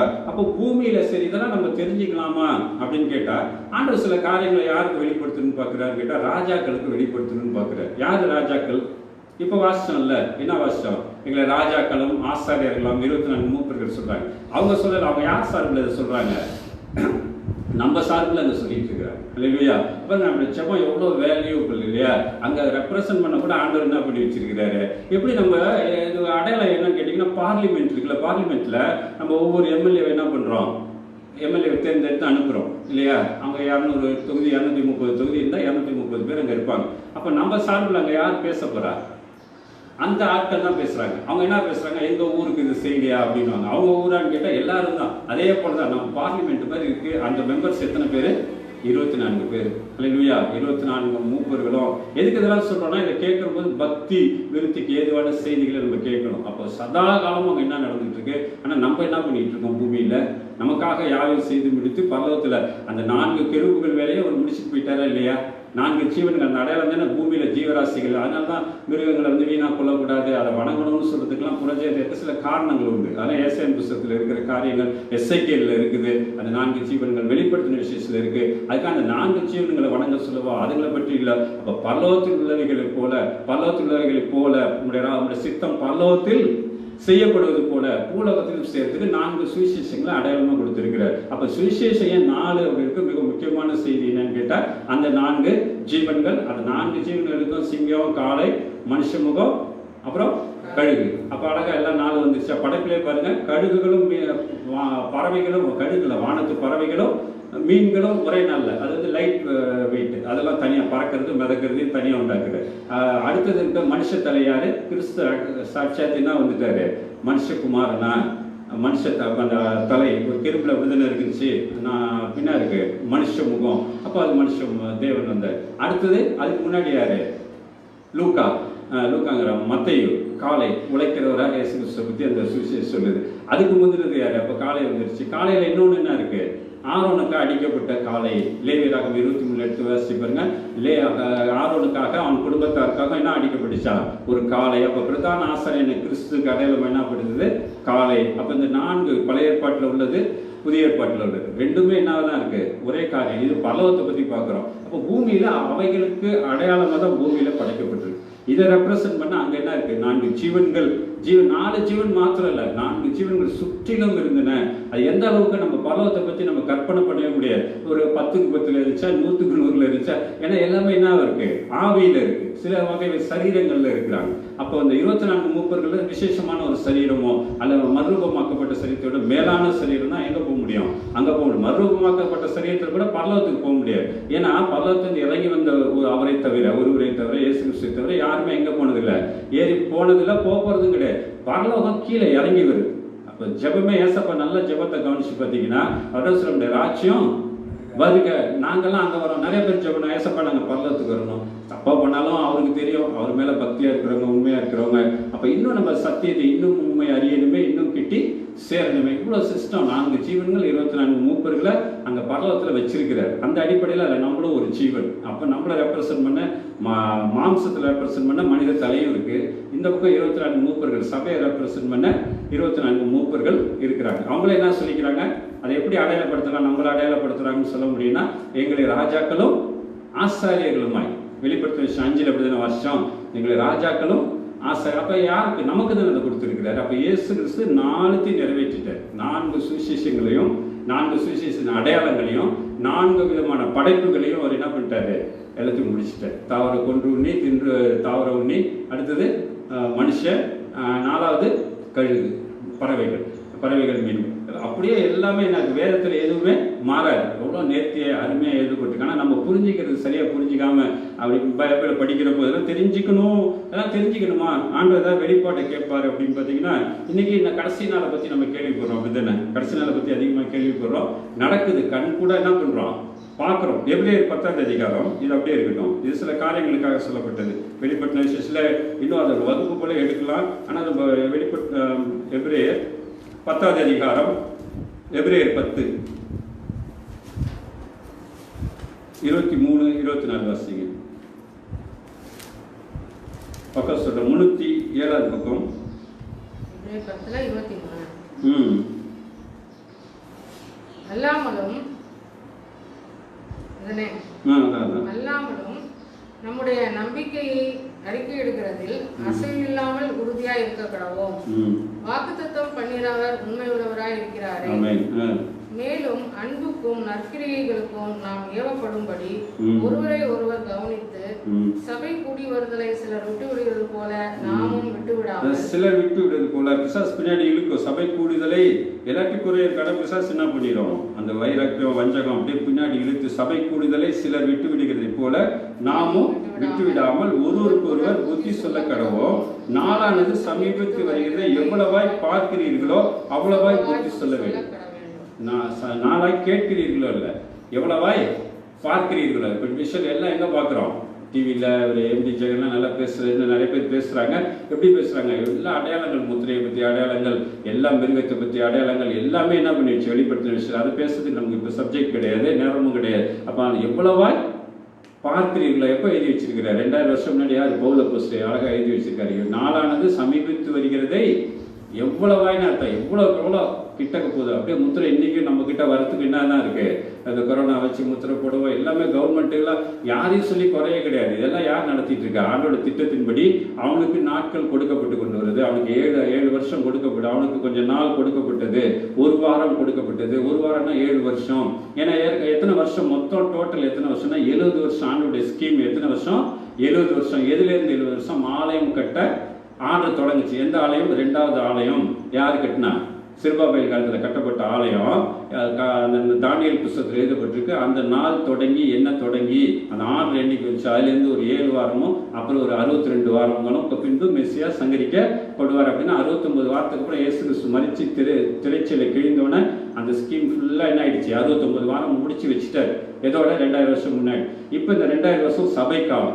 சபைக்கால முடிவில் சபையோட எடுத்துக்கொள்ளப்படுதல் நாட்களுக்கு பின்பு ஒரு வாரம், இன்னும் ஒரே ஒரு 70 வாரத்தில் ஒரு வாரம் பாக்கி இருக்கு. தானியேல் 9 அதிகாரம் எடுத்து படிச்சுங்க. தானியேல் 9 அதிகாரம் எடுத்து படிக்க வேண்டாம். 9 அதிகாரத்தில் ஒரு வாரம் பாக்கி இருக்கு. பின்பு ஒரு காலங்கள் செல்லும் அப்படின்னா 7 வாரங்களும் 62 வாரங்களும். அப்போ எத்தனை நாளாவது? 69 வாரங்கள். அப்போ 70 வச்சுக்கிட்டுங்களேன் ரவுண்டா. ஏன்னா 69 -1 70 -1 அந்த ஒரு வாரம் யாருக்காக வச்சிருக்கிறார் ஆண்டவர்? அந்திகிறிஸ்து வச்சிருக்காரு. 62 வாரங்களுக்கு பிறகு ஒரு 7 வாரம் கடந்து செல்லும். அதுக்கப்புறம் ஒரு 62 வாரங்கள். அப்போ 69 முடிஞ்சு போச்சு. இன்னும் ஒரு வாரம் பாக்கி இருக்கு. அதுதான் கிளைமேக்ஸோட வாரம். உலக பூமியோட யாருக்கு கிளைமேக்ஸ்? மனவாட்டியை மனவாளன் காப்பாற்ற போகிறதும் அவன் வில்லன்ட்ட மாட்டிக்க போகிறதுக்கு முன்னாடி உள்ள அந்த ஒரு வார காலத்தை தான் யார் சொல்கிறார்? அது ஒரு வார காலம். அவனுக்கு கொஞ்ச காலம் கொடுக்கப்படும். அது 2 ஆஃபாக பிரித்து கொடுக்குறாரு. 7 கூட எப்படி கொடுக்குறாரு அழகா? 3 + 3 அப்போ 42 மாதங்களா அப்படி கணக்கெல்லாம் வரும். அப்போ 1300 நாட்கள் வரும். அப்போ அந்த நாட்களை கூட என்ன பண்ணுறாரு? ஏன் அந்த 3 பிரிக்கிறாரு அப்படின்னா, யார் பிரிச்சது? யாரு? இயேசு கிறிஸ்து பிரிக்கிறாரு. என்ன பிரிக்கிறாரு? முதல் 3 வருஷம் அனுகூலமாக இஸ்ரவேலுக்கு ஆட்சி செய்வான். அடுத்த 3 வருஷம் கொடுமையாக அவர்களை கொடுமைப்படுத்த ஆரம்பிப்பான். அப்போ அந்த 3 வருஷம் ஏன் கொடுக்குறேன்னா, இயேசு கிறிஸ்து பூமியில் ஊழியர் செய்த வருஷங்கள் எத்தனை?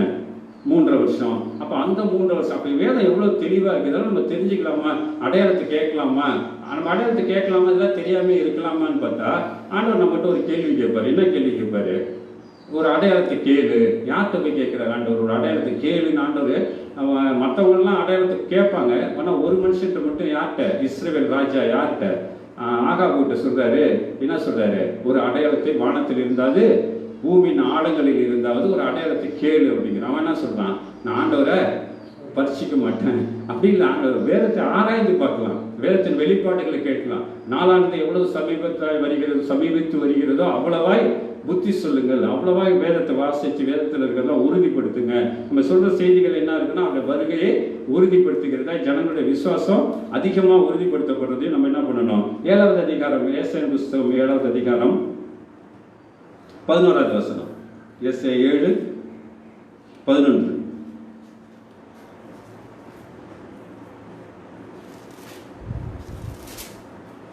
ஏசாயா புஸ்தகம் 7வது அதிகாரம் 813வது பக்கம். 813 7வது அதிகாரம் ஏசாயா புஸ்தகம் 11வது வசனம்.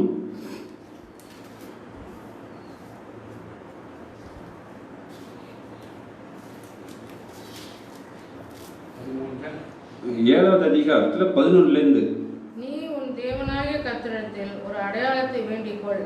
அது ஆழத்தில் இருந்தாகிலும் உன்னதத்தில் இருந்தாகிலும் உண்டாக கேட்டுக்கொள் என்று சொன்னார். ஆகாசோ நான் கேட்க மாட்டேன், நான் கர்த்தரை பரிச்சை செய்ய மாட்டேன் என்றான்.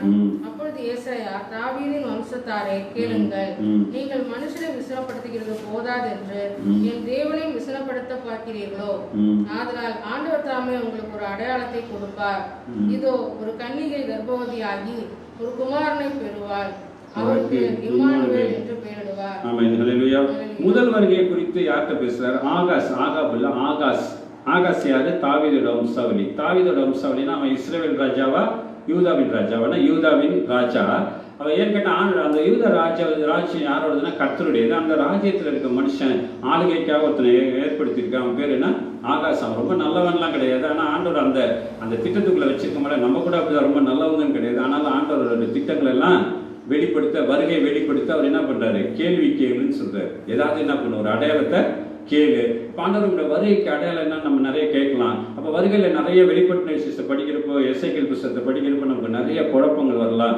ஏசாயா புத்தகத்துல வரலாம். ஆனா ஆண்டவர்கிட்ட கேட்டு ஒரு வெளிப்பாடை பெற்றுக்கொள்ள முடியும். ஹல்லேலூயா. ஒரு சகோதரி கூட சொன்னாங்க, ஒரு வெளிப்பாடு இல்லாமல் இதை பத்திலாம் என்ன பண்ண முடியாது, பேசவும் முடியாது, கேட்கவும் முடியாது. கேட்கணும்னால என்ன வேணும்? ஒரு வெளிப்பாடு வேணும். இதை பத்தி பேசணும்னால என்ன இருக்கணும்? ஒரு வெளிப்பாடு, ஒரு ரெவல்யூஷன் இருந்தாலும் என்ன பண்ண முடியும்? அதை பேசவும் முடியும், கேட்கவும் முடியும். இல்லாட்டி கேட்கலாம், எல்லாருமே கேட்பாங்க. கேட்டு அந்த ஆண்டுபடி மனசுல வச்சுக்க முடியுமா? அது ஒரு நல்ல ஆளும் போகல வேதத்துல தியானமா இருக்க முடியுமா அப்படின்னா அதுக்கு பரிசுத்தாவின் ஒரு கிஃப்ட், நமக்கு ஒரு கொடையை கொடுத்திருக்கிறார், தியானிக்கிறதுக்கு ஒரு வரத்தை கொடுத்திருக்கிறாரு. ஹல்லேலூயா. இப்போ நமக்கு என்ன பரலோகத்தில் உள்ள அடையாளங்களை பற்றி பார்த்தோம், சுவிசேஷத்தின் அடையாளங்களை பற்றி பார்த்தோம், 24 மூப்பர்கள் 4 ஜீவன்களை பற்றி பார்த்தோம். இப்போ அடுத்தது நம்ம என்ன பார்த்துட்டு இருக்கிறோம்? ஆண்டவர்கிட்ட வந்து ஒரு அடையாளம், இப்போ வருகையை பற்றி அடையாளம். எவ்வளவாய் நாளானது சமீபித்து வருகிறதை பார்க்கிறீர்களோ அவ்வளவா என்ன பண்ணணுமா? அவ்வளவா அறிவிக்கணும், அவ்வளவா எடுத்து சொல்லணும். புத்தி சொல்லுங்க. எப்படி புத்தி சொல்லணும்? ஆண்டவர் ஒருவாரு சொல்லணும், ஆனா வேதத்திலிருந்து எடுத்து சொல்லணும். புத்தி சொல்றது கூட எப்படி இருக்கணும்? வேதத்திலிருந்து எடுத்து சொல்லப்படுகிறதா இருக்கணும். ஹல்லேலூயா, ஹல்லேலூயா. இப்போ நீங்க கேட்கிறாரு ஆகாசோ 12வது வசனம் 7வது அதிகாரம் 12, ஆகாசோ நான் கேட்க மாட்டேன், நான் கர்த்தரை பரீட்சை செய்ய மாட்டேன் என்றான். இப்போ என்ன வெளிப்படுத்த விசேஷம்லாம் இப்படிலாம் சொல்லியிருக்கேன், இதெல்லாம் போய் நான் என்ன பண்ணக்கூடாது? ஆராய்ச்சி பண்ணக்கூடாது. இதெல்லாம் ஓரளவுக்கு தெரிஞ்சுக்கிட்டா என்ன பண்ணிடணும்? அப்படியே விட்டுறணும்னு சொல்லலை. அடையாளம் கடைசி முதல் வருகை பற்றி. இந்த அடையாளம் யாரை பற்றியது? இயேசு கிறிஸ்துடைய முதல் வருகையை பற்றியது. ஹல்லேலூயா. அதுக்கு ஆண்டவர் கேட்கிறது சொல்றாரு 13வது வசனம் 7:13 வெளி ஏசாயாவின் புஸ்தகம் 7வது அதிகாரம் 13வது வசனம். அப்பொழுது ஏசாயா, தாவீதின் வம்சத்தாரே கேளுங்கள், நீங்கள் மனுஷரை விசனப்படுத்துகிறது போதாதென்று என் தேவனை விசனப்படுத்த பார்க்கிறீர்களோ? அப்ப அவனுக்கு ஒரு ராஜரீக அபிஷேகம் இருக்கு தானே? யாருக்கு? ஆகாசுக்கு. அப்ப நமக்கு ராஜரீக அபிஷேகம் இருந்தா ஆண்டவர் நமக்கு என்ன கொடுப்பாரா?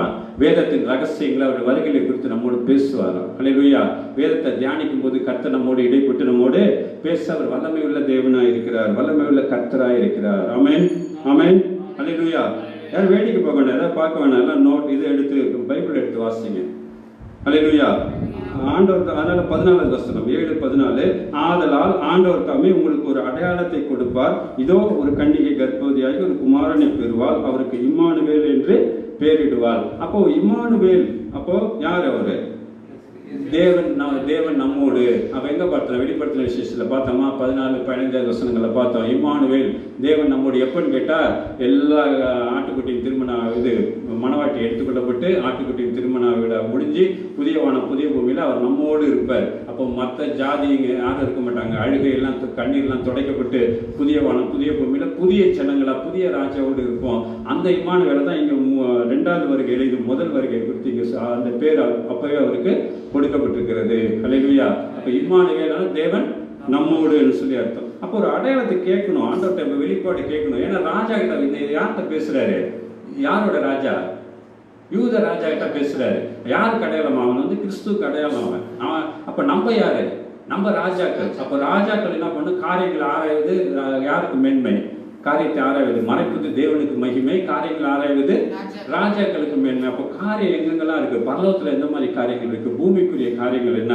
அப்ப அடையாளத்தை கேளு. ஆண்டவர் நம்மகிட்ட கேட்ப, நீங்க கேட்டீங்கன்னா அவரே பேசுவார். அல்லேலூயா. எனக்கு ஒரு அடையாளத்தை தாங்கப்பா ஆண்டவரே, எனக்கு ஒரு அடையாளத்தை கொடுங்கன்னு சொல்லி நம்ம ஆண்டவர்கிட்ட என்ன பண்ணணும்? வெளிப்பாடை கொடுங்கன்னு சொல்லி கேட்கணும். அப்படியே ஏதோ வந்தோம் போலன்னு மண்டத்தனமா என்ன பண்ணக்கூடாது? அப்படியே வாசிச்சுட்டு ஏதோ நம்ம எல்லாத்தையும் படிச்சு முடிச்சிட்டோம் அப்படின்னு சொல்லி போயிட்டே இருக்கக்கூடாது. ஆமென், அல்லேலூயா. சரி, அப்போ இதுல பார்த்தோம் ஏசாயாவின் புஸ்தகம் 60வது அதிகாரம். இது எதுக்கு பார்க்கிறோம் முத்தாய்ப்பான்னு பார்த்தீங்கன்னா, ஏசாயாவின் புஸ்தகம் 60வது அதிகாரம். இது ஏற்கனவே அடிக்கடி நம்ம வாசிக்கிற வசனம் தான். ஏசாயாவின் புஸ்தகம் 60வது அதிகாரம் 1-3 வசனங்கள் வாசிக்கலாம். 866வது பக்கம் பேச்சு 866 ஏசாயாவின் புஸ்தகம் 60வது அதிகாரம் முதல் 3 வசனங்கள். எழும்பி பிரகாசி, உன் ஒளி வந்தது, கர்த்தருடைய மகிமை உன்மேல் உதித்தது. இதோ இருள் பூமியும் காரூர் ஜனங்களையும் மூடும், ஆனால் உன்மேல் கர்த்தர் உதிப்பார், அவருடைய மகிமை உன்மேல் காணப்படும். உன் வெளிச்சத்தினத்திற்கு ஜாதிகளும் உதிக்கிற உன் ஒளியிடத்திற்கு ராஜாக்களும் நடந்து வருவார்கள். சுற்றிலும் உன் கண்களை எடுத்து பார், அவர்கள் எல்லோரும் ஏகமாய் கூடி உன்னிடத்தில் வருகிறார்கள். உன் குமாரன் தூரத்தில் இருந்து வந்து உன் குமாரத்தினர் உன் பக்கத்திலே வளர்க்கப்படுவார்கள். போதும். இது எப்ப நடக்க போகுது? எப்ப நடக்க போகுது? எஸ்ஏ 60ல வாசிக்கிறோம். இது யாருக்கு? நமக்கு எழுதப்பட்டதா? புறஜாதிக்கு எழுதப்பட்டதா? இஸ்ரவேலுக்கு எழுதப்பட்டது. புறஜாதிக்கு இல்லை, இது யாருக்கு எழுதப்பட்டது? இஸ்ரவேலுக்கு. அப்ப இங்க ஒரு அடையாளத்தை ஆண்டவர் கொடுக்கிறாரு. என்னன்னா திருப்பி ராஜா வரப்போறாரு. அப்ப எழும்பி 60வது அதிகாரம் முதல் எழும்பி பிரகாசி, உன் ஒளி வந்தது, கர்த்தருடைய மகிமை உன்மேல் உதித்தது. அப்ப இது வந்து இஸ்ரவேலுக்குள்ள அடையாளம். ஆமென். யாருக்குள்ள அடையாளம்? இஸ்ரவேலுக்குள்ள அடையாளம். எழும்பி பிரகாசி, உன் ஒளி வந்தது, கர்த்தருடைய மகிமை. இப்ப இஸ்ரவேல் மேல கர்த்தருடைய ஒளி இருக்கா? இந்த நாள்ல கர்த்தரை ஏற்றுக்கொண்டிருக்கிறாங்களா? கர்த்தரை இயேசு கிறிஸ்து ஏற்றுக்கொண்டாங்களா? இல்லை அவங்க யெகோவா தேவனுக்கான ஆலயம் கூட கிடையாது. ஆனால் ஒரு நாள் அவங்களுக்கு என்ன ஆக போகுது? ஒரு ஒளி எழும்பி பிரகாசி உன் ஒளி வந்தது, கர்த்தருடைய மகிமை உண்மையில் உதித்தது. அப்ப அந்த மகிமை எப்போ இஸ்ரேலை விட்டு போச்சு? கடைசியா திரைச்சியில கிழிக்கப்பட்ட போது வெளியே போச்சு. அந்த மகிமை என்ன ஆயிடுச்சு? கிழிக்கப்பட்டு புறஜாதியார் நம்ம இடத்துல பரிசுத்த ஆவியானவர் நம்ம கிட்ட வந்துட்டார். அப்ப அவங்க என்ன பண்றாங்க? அந்த மகிமையை இழந்து போய் இப்பதான் நாடா சேர்றாங்க. அது கர்த்தருடைய சித்தம். அத்திமரம் துளிர்க்கும் அடையாளம் கேட்கிறாரு. அப்போ எல்லாரும் யார்கிட்ட அடையாளம் கேட்கிறாங்க? இயேசு கிட்ட கேட்கிறாங்க. ஆண்டவர்கிட்ட சொல்றாங்க, கடைசி நாள்ங்களா அதுக்கு அடையாளம் என்ன அப்படின்னா, அத்திமரம் பட்டு போன அத்திமரம் துளிர்க்கும், இஸ்ரேல் ஒரு அத்திமரமா சொல்லி அடையாளமா சொல்றாரு. இந்த நாள் அப்ப எப்போ வரும்? இப்ப இஸ்ரேல் மேல யாரும் இல்லை, பரிசுத்த ஆவியானவர் கிடையாது. அவர் திட்டப்படி அந்த நாடு கூட்டி சேர்க்கப்பட்டிருக்குது மாம்சத்துல. அதுல நிறைய கலப்பின யூதர்கள்லாம் இருக்கிறாங்க. அது எப்போ அவங்க ஒரு நாளைக்கு பரிசுத்தமாகி, அது எப்போ அப்படின்னா நம்ம எடுத்துக்கொள்ளப்பட்ட பின்பு தான், அந்தி கிறிஸ்துவோட வேலையெல்லாம் முடிஞ்சதுக்கு அப்புறம் தான். அந்த அந்தி கிறிஸ்து வந்ததுக்கு அப்புறம் யாரு? கிறிஸ்து நம்மளை எடுத்துக்கிட்டு அவனை 7 வருஷம் முடிவில் அவனை என்ன பண்ண போறாரு? சங்காரம் பண்ணி அவனை அடைச்சதுக்கு அப்புறம் இஸ்ரேல் மேல பரிசுத்த ஆவியானவர் இருக்க போறாரு. அல்லேலூயா, இருக்க போறாரு இல்லையா? அது 1000 வருஷம். அப்ப நமக்கு என்ன வேலை அப்படின்னா, அவங்களுக்கு ஒரு குறிப்பிட்ட நாள் உண்டு. அவங்களுக்கு ஆளுகை கொடுக்கப்பட்டிருக்கு. அவங்க எதை இழந்து போனாங்க? அந்த ஆளுகை இழந்து போனாங்கல்ல. ஆதாம் ஏவாள் இழந்து போனதை மனுஷ குலத்துக்கு மீட்டு கொடுத்த தேவன் இஸ்ரவேலுக்கு ஒரு ஆளுகை கொடுத்தார். ராஜாக்களை கொடுத்தாரு, தாவீதை கொடுத்தாரு, சாலமோனை கொடுத்தாரு. அதெல்லாம் அவங்க இழந்து போயிட்டாங்க தானே. அவங்க ஒன்றும் பெரிய ராஜ்யமா வரல. அப்போ உன் ஒளி இல்லத்துக்கு ராஜாக்கள் வருவாங்கன்னா இப்ப யாராவது இதுக்கு போறாங்களா? இஸ்ரேலுக்கு போறாங்களான்னு கேட்டா கிடையாது. இப்ப எல்லாரும் எங்க போறாங்கன்னா அமெரிக்காவுக்கு போறாங்க. ஆனா என்ன பார்த்தோம்? அமெரிக்காவில் உள்ள யூதர்கள்லாம் இப்ப எங்க வந்துட்டு இருக்கிறாங்க? இஸ்ரேலுக்கு திரும்பிட்டு இருக்கிறாங்க. அப்ப அந்த மகிமை இஸ்ரேலுக்கு பெரிய ஒரு ஆசீர்வாதம், உலக ஆசீர்வாதம். யார் வழியா? யோசேப்பு கொடுக்கப்பட்ட அது வாக்குத்தத்தம். யோசேப்புடைய சந்ததிகள் யார்? எப்ராயிம் மனாசே வழியா பெரிய வாக்குத்தத்தங்கள் யாருக்கு இருக்கு? இஸ்ரவேலுக்கு இருக்குது. அல்லேலூயா. அப்ப இஸ்ரவேலுக்கு திரும்பி போறாங்க அப்படின்னா அமெரிக்காவுக்கு என்ன ஆகிட்டே வருது? நம்ம பல வாரங்களுக்கு 2-3 வாரங்கள் அந்த செய்திகளை பார்த்து கொண்டிருக்கிறோம். அவங்க என்ன பண்றாங்க? அவங்களோட ஆளுகை போக போக அமெரிக்கா என்ன ஆகிட்டே வருது? ஒரு வகையில நெருக்கத்துக்கு உள்ளாகிட்டே வருது. அப்போ நாடுகள் அவங்களை எதிர்க்க ஆரம்பிக்கிறாங்க. ஏன்னா எப்ராயிம் பத்தி என்ன இருக்கு? எப்ராயிம் கொம்பின் காலையின் கொம்பின் அலங்காரத்தை போல அவன் அலங்காரம் இருக்கும் அப்படின்னு வேதம் சொல்லுது. அவன் அலங்காரம் எப்படி இருக்குமா? தலையீற்று காலையின் கொம்பின் அலங்காரத்தை போல இருக்கும். அவன் ஜாதிகளை முட்டி பின்னுக்கு தள்ளுவான். ஜாதிகளை முட்டி பின்னுக்கு தள்ளுவான். இப்போ இந்தியா சொல்ல முடியுமா? நான் போய் ஆஸ்திரேலியாவில் முட்டி அவங்கள அடிச்சு பின்னாடி தள்ளுவேன்னு சொல்ல முடியுமா? இல்லை ஜெர்மனை சொல்ல முடியுமா? இந்தியாவில் சொல்ல முடியாது. அப்போ மற்ற ஜெர்மனால சொல்ல முடியுமானா அதுவும் முடியாது. ஆனால் அமெரிக்கா ஓரளவுக்கு என்ன பண்ணிட்டு இருந்தான்? இந்த கடந்த 10-50 வருஷங்கள்ல எல்லாம் முட்டி, ஆப்கானிஸ்தானா இருக்கட்டும், ஈரான் உள்ள போய் முட்டி அவனை பின்னாடி தள்ளதா இருக்கட்டும். இப்போ இன்னைக்கு இந்தியாவோட செய்தி என்னன்னு கேட்டீங்கன்னா, இந்தியாவில் நிறைய மத கலவரங்கள்லாம் வருது. ட்ரம்ப் வந்துட்டு போனாரு. ஆனாலும் என்ன போய் அங்கே பிரசிடென்ட்டுக்கு அப்புறம் உள்ள அந்த செனட் சங்கங்கள்லாம் என்ன பண்ணியிருக்குன்னு கேட்டா, இந்தியாவில் ரொம்ப மோசமான மத கலவரங்கள் வருது. அதனால போய் என்ன பண்ணணும்? இந்தியாவில் சமாதானத்தை உண்டு. அவங்க வந்து அந்த கான்ஸ்டியூஷன்லாம் மீறி அந்த இந்திய நாட்டோட அந்த இறையாண்மையை அவங்க இழந்து போயிட்டாங்க. அதை நம்ம போய் என்ன பண்ணணுமா? அந்த கவுன்சில் வழியா உள்ள வந்து அதை சரி பண்ணணுமா? அவன் உள்ள வந்தா என்ன ஆகும்? ஈரான்குள்ள போய் அங்க இருந்த எண்ணெய் வயல்லாம் சொல்லிட்டு போன மாதிரி இந்தியாவில் இருக்கிற எண்ணெய் வயல்லாம் சமாதானம் பண்றது உள்ள வந்து என்ன பண்ணிடுவாங்க? உள்ள திருப்பி பிடிச்சிக்குவாங்க. இப்போ என்ன பண்ணாங்க? இவங்க முஸ்லீம் இந்துன்னு அடிச்சது போக பஞ்சாயத்து கொண்டு இன்னொரு பூனை உள்ள வருது. அல்லேலூயா.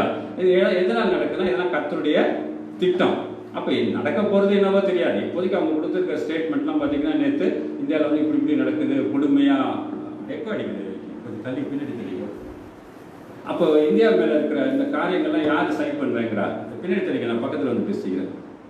இந்தியா மேலே இருக்கிற இந்த காரியங்கள் எல்லாம் இப்போ அவங்க என்ன பண்ணுறாங்க? நாங்கள் வந்து சட்டத்தை சரி பண்ணணும். ஒரு நாட்டுக்குள்ள வந்து ஒரு சட்டத்தை சரி பண்ணால், ஏன்னா கருப்பு பட்டியலில் இந்தியாவில் மத கலவர பட்டியலில் கடைசி 15 இடத்துல இந்தியாவை கொண்டு வந்திருக்கிறாங்க. அப்போ இந்தியா மேலே அரபு நாடுகள் இது எடுக்க போகிறேங்கிறாங்க, முடிவு எடுக்க போகிறேன். 52 நாடுகள், அமெரிக்கா உள்ள வந்து சரி பண்ண போகிறேங்கிறான். அப்போ நம்ம நிலைமையில என்னன்னு கேட்டிங்கன்னா, இதெல்லாம் கடைசி நாளோட அடையாளங்கள். அப்போ ஏன்னு கேட்டால் அந்த 7 நாடுகள் 7 தலை 10 கொம்பெல்லாம் இருக்குல்ல, அதில் யாருன்னா இங்கிலாந்து தான் முதல்ல வச்சு. அந்த இங்கிலாந்து அதுலேருந்து பிரிஞ்சு போகுது, யூரோப்பியன் யூனியன்லேருந்து பிரிஞ்சு போகுது. இதெல்லாம் என்ன ஆகுதுன்னா, எல்லாம் எவ்வளவாய் பார்க்கிறீர்களோ அவ்வளவாய் புத்தி சொல்லுங்கள். அப்போ அடுத்தது இது தயார் பண்ணிட்டு இருக்கிறாங்க. ஏன்னா ஐரோப்பால இருந்து தான் என்ன வந்தாகணும்? அந்த முத்திரையெல்லாம் வந்தாகணும். அந்த பெண், அந்த ஸ்திரீ, அந்த சபை வந்து மேலே நம்ம மேலே எழும்புறதுக்கு நாட்கள் ரொம்ப பக்கமாக வந்துட்டு இருக்குது. அல்லேலூயா.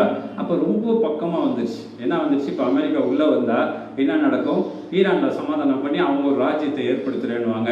இது வாரம் மாறலாம், இல்லை பேச்சுவார்த்தையில் வேற மாதிரி ஆகலாம். ஆனால் யுத்தங்களின் செய்திகளையும் கேள்விப்படுவீர்கள். ஆனால் முடிவு உடனே வராது. அப்போ சிப்பு போடுறான், ஒரு நாள் 5 வருஷம் ஆகலாம், 10 வருஷம் ஆகலாம், நாளைக்கே வந்தாலும் வரலாம். அதெல்லாம் யாருடைய கையில் இருக்குது? அதெல்லாம் ஆண்டவர் என்ன பண்ணியிருக்காரு, 7 அந்த முத்திரையை உடைக்கிறதுக்கு முன்பா இப்போ பூமியில் நடக்கிற காரியங்கள்லாம் ஆண்டவர் சில காரியங்களை மறைச்சு அந்த நாளையும் நேரத்தையும் சொல்லாதபடிக்கு கர்த்தர் என்ன பண்ணி வச்சிருக்கிறாரு, மறைச்சு வச்சிருக்கிறாரு.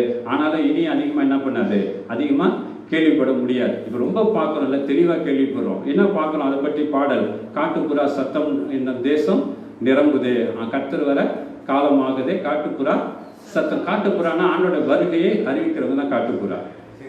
ஆமாம், யாரு காட்டுப்புறா மாதிரி இருந்தது? காட்டில் இருந்தவர் யாரு? யோவான்.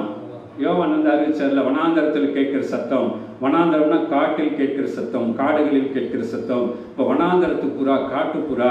அப்போ சபைக்கு வெளியே இருந்து கூட இந்த சத்தங்கள், சபையை சார்ந்த சபைக்கு வெளியே இருந்து இந்த சத்தங்கள்லாம் என்ன ஆகும், பெரிய கிறிஸ்தவ அமைப்புகளுக்கு வெளியே இருந்து இந்த சத்தங்கள் கேட்கும். காட்டுப்புறா சத்தம்னா நிறைய ஊழியர்கள் எழும்பி இந்த கடைசி நாளை பற்றி, அமெரிக்க தேசத்தை பற்றி, இஸ்ரேல் தேசத்தை பற்றி, அந்த ஐரோப்பா யூனியனை பற்றி, 7 தலை 10 கொம்புகளை பற்றி எல்லாத்தையும் என்ன பண்ணுறாங்க, இன்னைக்கு வெளிப்படுத்துகிறாங்க. அப்போ வசந்த காலம் வரப்போகுது. வசந்த காலம்னா கர்த்தருடைய ஆட்சி. யாருக்கு வசந்த காலம் முதல்லன்னு கேட்டால், நமக்கு மத்தியவானத்தில் வசந்த காலம். பூமியில் யாருக்கு ஆட்சி செய்யப்படுறா? இஸ்ரேலுக்கு ஒரு ஆட்சி காலம் உண்டு. அல்லேலூயா. ஏன் கேட்டால் இதை பற்றி நம்ம குத்து மதிப்பாகவே தெரிஞ்சு வச்சிருக்கிறோம். இன்னும் 7 வருஷம் நம்ம போயிடும், 7 வருஷம் கழிச்சு நம்ம இறங்கி வந்துடும். 7 வருஷத்துக்கு அப்புறம் அந்தி கிறிஸ்து மேலே யுத்தம் பண்ணி கர்த்தர் ஜெயிச்சுட்டு அதை யார்கிட்ட ஒப்படைச்சிட்டு வர்றாருன்னு பார்த்தீங்கன்னா, அங்கே ஒரு தலைவன் இருப்பான். அங்கே யார் இருப்பான்னு இருக்கு, எசேக்கியேல் இருக்குல்ல, எசேக்கியேல் புத்தகம் எடுத்தீங்கன்னா, அப்போ இருள் உலகையும் காரில் ஜனங்களையும் மூடும், ஆனாலும் உண்மையில் கர்த்தர் உதிப்பார், அவருடைய மகிமை உண்மையில் காணப்படும். ஏசாயா 60:2 இதோ இருள் பூமியையும் காரில் ஜனங்களை மூடும், ஆனாலும் உண்மையில் கர்த்தர் உதிப்பார், அவருடைய மகிமை உண்மையில் காணப்படும். அல்லேலூயா. அப்ப இருள்ன்றது என்னது? இருள் உலகத்தை முழுசு மூடும். இப்ப மூடி இருக்கா இல்லையா ஒரு இருள்? என்ன இருள் மூடி இருக்கு? பாவ இருள் மூடி இருக்கு.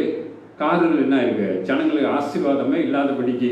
இந்த லாக்டவுன் நாட்கள் தெரியும் நமக்கு, கொரோனா வழியா அது வழியா என்ன வரப்போகுது, இன்னொரு இருளும் வரப்போகுது. என்ன அது? பஞ்சகாலம் வரப்போகுது, பொருளாதார தடைகள் நிறைய வரப்போகுது. அதுக்கு அடுத்தது என்ன வரப்போகுது? அந்திகிறிஸ்துவோட வருகை இருக்க போகுது. முத்திரை வரப்போகுது, முத்திரைக்கு அப்புறம் அந்திகிறிஸ்து வரப்போகிறோம். அப்போ இருள் உலகம் முழுசு மூடி இருக்கும்.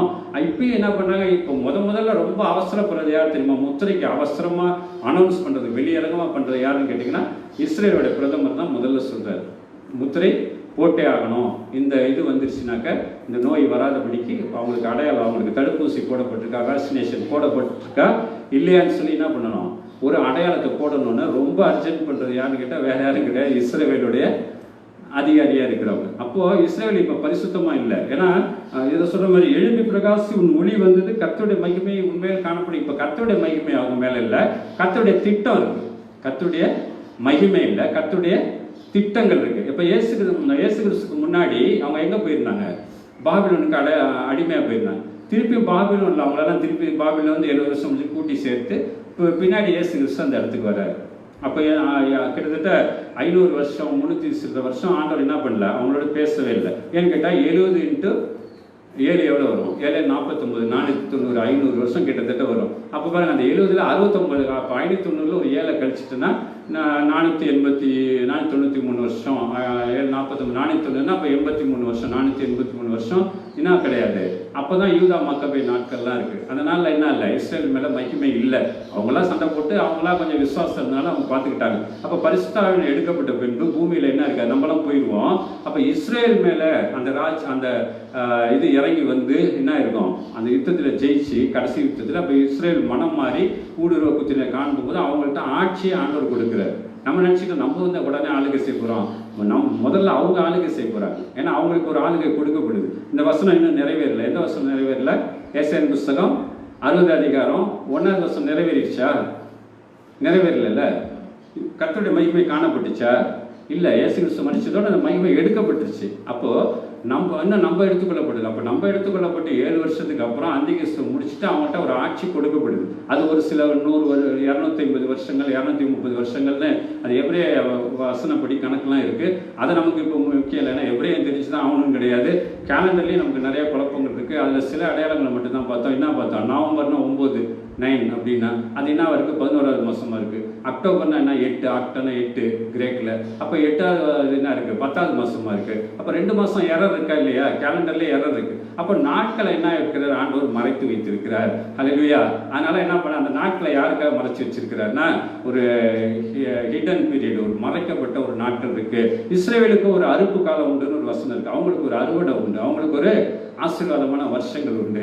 அதை பத்தி தான் நம்ம அடையாளமா இன்னைக்கு கேட்கிறோம். ஆண்டவர் கேட்கிறாருல, முதல் வருகையில ஒரு அடையாளம் கேளுன்னு கேட்கிறார். அவன் கேட்க மாட்டேங்கிறான். ஆனா ஆண்டவர் எல்லாத்தையும் எழுதி வச்சிருக்கிறார். நம்ம கையில வச்சுக்கிட்டு என்ன பண்றது இல்ல, அதெல்லாம் என்ன பண்றது இல்ல, ராஜா கிட்ட தான் கேட்கிறாரு, வேற யார்கிட்ட. அப்ப நம்மகிட்ட ராஜனிக அபிஷேகம் யார்கிட்ட இருக்கோ, ஆசாரிய அபிஷேகம், ஆராதனையும் ராஜனிக அபிஷேகம் இருக்குங்கள்ட்ட ஆண்டோடைய வார்த்தைகளை குறித்து, அவருடைய திட்டங்களை குறித்து நம்ம என்ன பண்றவங்களா இருக்கணும். இல்லாட்டி இதெல்லாம் எழுதி வைக்கணும்னு அவசியமே இல்லை. அப்போ நிறைய பேர் நினைச்சுக்கிறான் ஆண்டவர் நேரா வந்து ஆளுகை செய்ய போறாரு. அப்படி முதல்ல யாரை வைக்கிறாருன்னா, அந்த இடத்துல ஒரு அதிபதியை வைக்க போறாரு. அந்த குறிப்பிட்ட வருஷத்துக்கு, அந்த மறைக்கப்பட்ட வருஷங்கள். இன்னைக்கு என்ன, மறைக்கப்பட்ட மன்னாவை உனக்கு தருவேன்னு சொல்ற மாதிரி மறைக்கப்பட்ட வருஷம் இஸ்ரவேலுக்கு இருக்கு.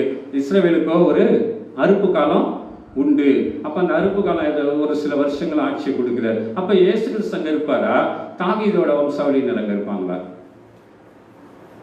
எசேக்கியேல் 39:27 வசனம்.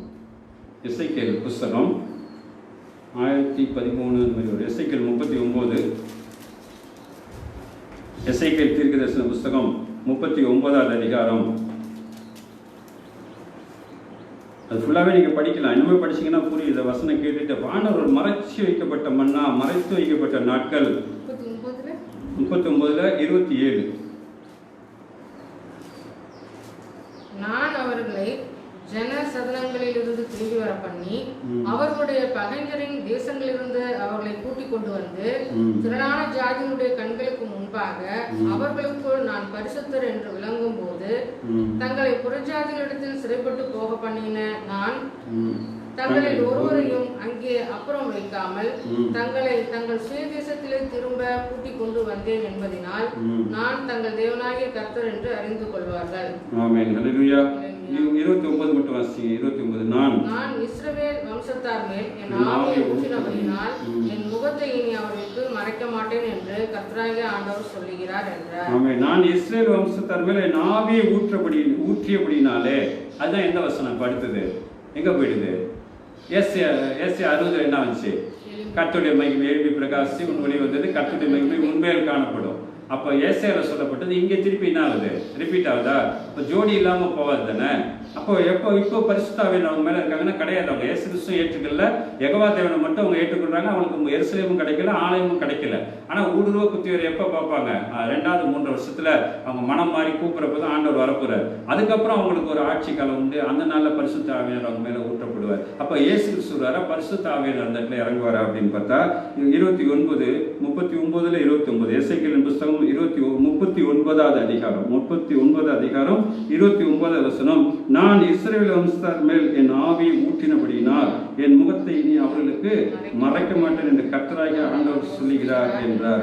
அப்ப 28ல என்ன வருது? சிறைப்பட்ட தேசத்திலிருந்து ஒரு மீந்து போகாதபடி. இப்ப எல்லா நாட்டிலும் இருக்காங்க. ஜெர்மன்ல இருக்காங்க, ரஷ்யால இருக்கிறாங்க, இட்டாலியில இருக்கிறாங்க, அமெரிக்கால இருக்கிறாங்க, இங்கிலாந்து, பிரான்ஸ் எல்லா நாட்டிலும் இருக்கிறாங்க. பாதி பேர் போயிட்டாங்க. மீதி பேருக்கு அங்கே இடம் இல்லை. போய் அங்கே பிஸ்னஸ்லாம் இல்லை. அதனால இப்போதைக்கு இருக்கிறாங்க. அந்த வருகை வர வர வர வேகமாக அவங்க குளாரி வண்டிகளில் திருப்பி வருவார்கள் வசனம் இருக்கு. அப்போ திருப்பி வந்ததுக்கு அப்புறம் அவங்க மேலே பரிசுத்த ஆவியை ஊற்ற போறாருன்னா அது எப்போ? அந்திகிறிஸ்துக்கு அப்புறம். அது எப்படி பார்க்கணும்? அந்திகிறிஸ்துக்கு அப்புறம் அவங்க மேலே பரிசுத்த ஆவியை ஊற்றி அங்கே ஒரு ஆளுகை நடக்க போகுது. அங்கே தாவீதோட வம்சத்தார் ஒருத்தர் ஆட்சியில் இருப்பார். அல்லேலூயா. நிறைய பேர் நினச்சிக்கிறாங்க நேரம் எதுக்கு இந்த விஷயத்தை பற்றி பேசுகிறேன்னா, இது ஒரு ஹிடன் மெசேஜ், ஒரு மறைக்கப்பட்ட ஒரு மண்ணா இருக்குது, மறைக்கப்பட்ட ஒரு காரியம் இருக்குது. இஸ்ரவேலோட ஆட்சி காலம். நம்ம 7 வருஷம் முடிஞ்சாலும் டம்முன்னு வர மாட்டோம். அவங்க ஆட்சி காலம் முடியணும். பரிசுத்த ஆவியானவர் அவங்க மேலேயும் அப்படிதான் சொல்றாரு. 39, 29 எசேக்கியேல். நான் இஸ்ரவேல் வம்சத்தார் மேல் என் ஆவியை ஊற்றினபடியினால் என் முகத்தை இனி அவர்களுக்கு மறைக்க மாட்டேன் என்று கர்த்தராகிய ஆண்டவர் சொல்லுகிறார். 28ல சொல்றது, ஒருவன் அங்கே மீதி தங்க மாட்டான். எல்லா நாட்டிலேருந்து வந்தாங்கன்னா இஸ்ரேல் கிளை பரப்பி நாடுகள் என்ன ஆகும்? அந்த எல்லைகளை பிடிக்கும். இப்பயும் யுத்தம் நடந்துகிட்டு இருக்கு. அவங்களுக்கு சார்பா சில நாடுகளும் பிரான்ஸ் போன்ற நாடுகள் எதிராகவும் இருக்கு. கிறிஸ்துவ நாடுகள் யாருக்கு எதிராக இருக்கு? இதெல்லாம் கடைசி கால யுத்தத்துக்கு, யூரோப்பியன் யூனியன் எழும்புறதுக்கு நிறைய அடையாளங்கள் இருக்கு. அதை பற்றி நம்ம வேற செய்திகளில் பார்க்கலாம். இதுல அவங்களுக்கு மனம் திரும்புவதற்கு அப்புறம் அவங்களுக்கு ஒரு ஆட்சி காலம் உண்டு. அந்த நாள்ல யார் இருப்பான்னு பார்த்தீங்கன்னாக்க இதே 39ல முதல் வசனம். 39 அதிகாரம் எசேக்கியேலின் புஸ்தகம் 39:1. இப்போதும் மனுபுத்திரனே, ம் நீ கோகுக்கு விரோதமாய் தீர்க்க தரிசனம் உரைத்து சொல்ல வேண்டியது என்னவென்றால், கர்த்தராகிய ஆண்டவர் உரைக்கிறார், மேசேக் தூபால் ஜாதிகளின் அதிபதியாகிய கோகே, இதோ நான் உனக்கு விரோதமாய் வருகிறேன்.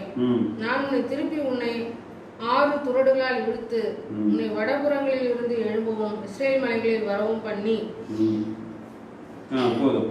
அடுத்தது 46. அப்போ என்ன நடக்க போகுது? இஸ்ரேலில் ஒரு யுத்தம் நடக்க போகுது. இஸ்ரேலுக்கு விரோதமாக கோகு. அது எப்போ நம்ம எடுத்துக்கொள்ளப்பட்டோன்னு. அப்போ உலகம் நிறைய பேர் சொல்கிறாங்க, இன்றைக்கி நிறைய பேர் கிறிஸ்தவர்கள் சொல்கிறாங்க, ஆராய்ச்சியாளர்கள் சொல்கிறாங்க, வருகை பற்றி பேசுகிறவங்க என்ன சொல்கிறாங்க, நிறைய பேர் என்ன சொல்கிறாங்க, உலக யுத்தம் வந்தோன்னே தான் ஆண்டவர் எடுத்துக்கொள்ளப்படுதல் இருக்கும்.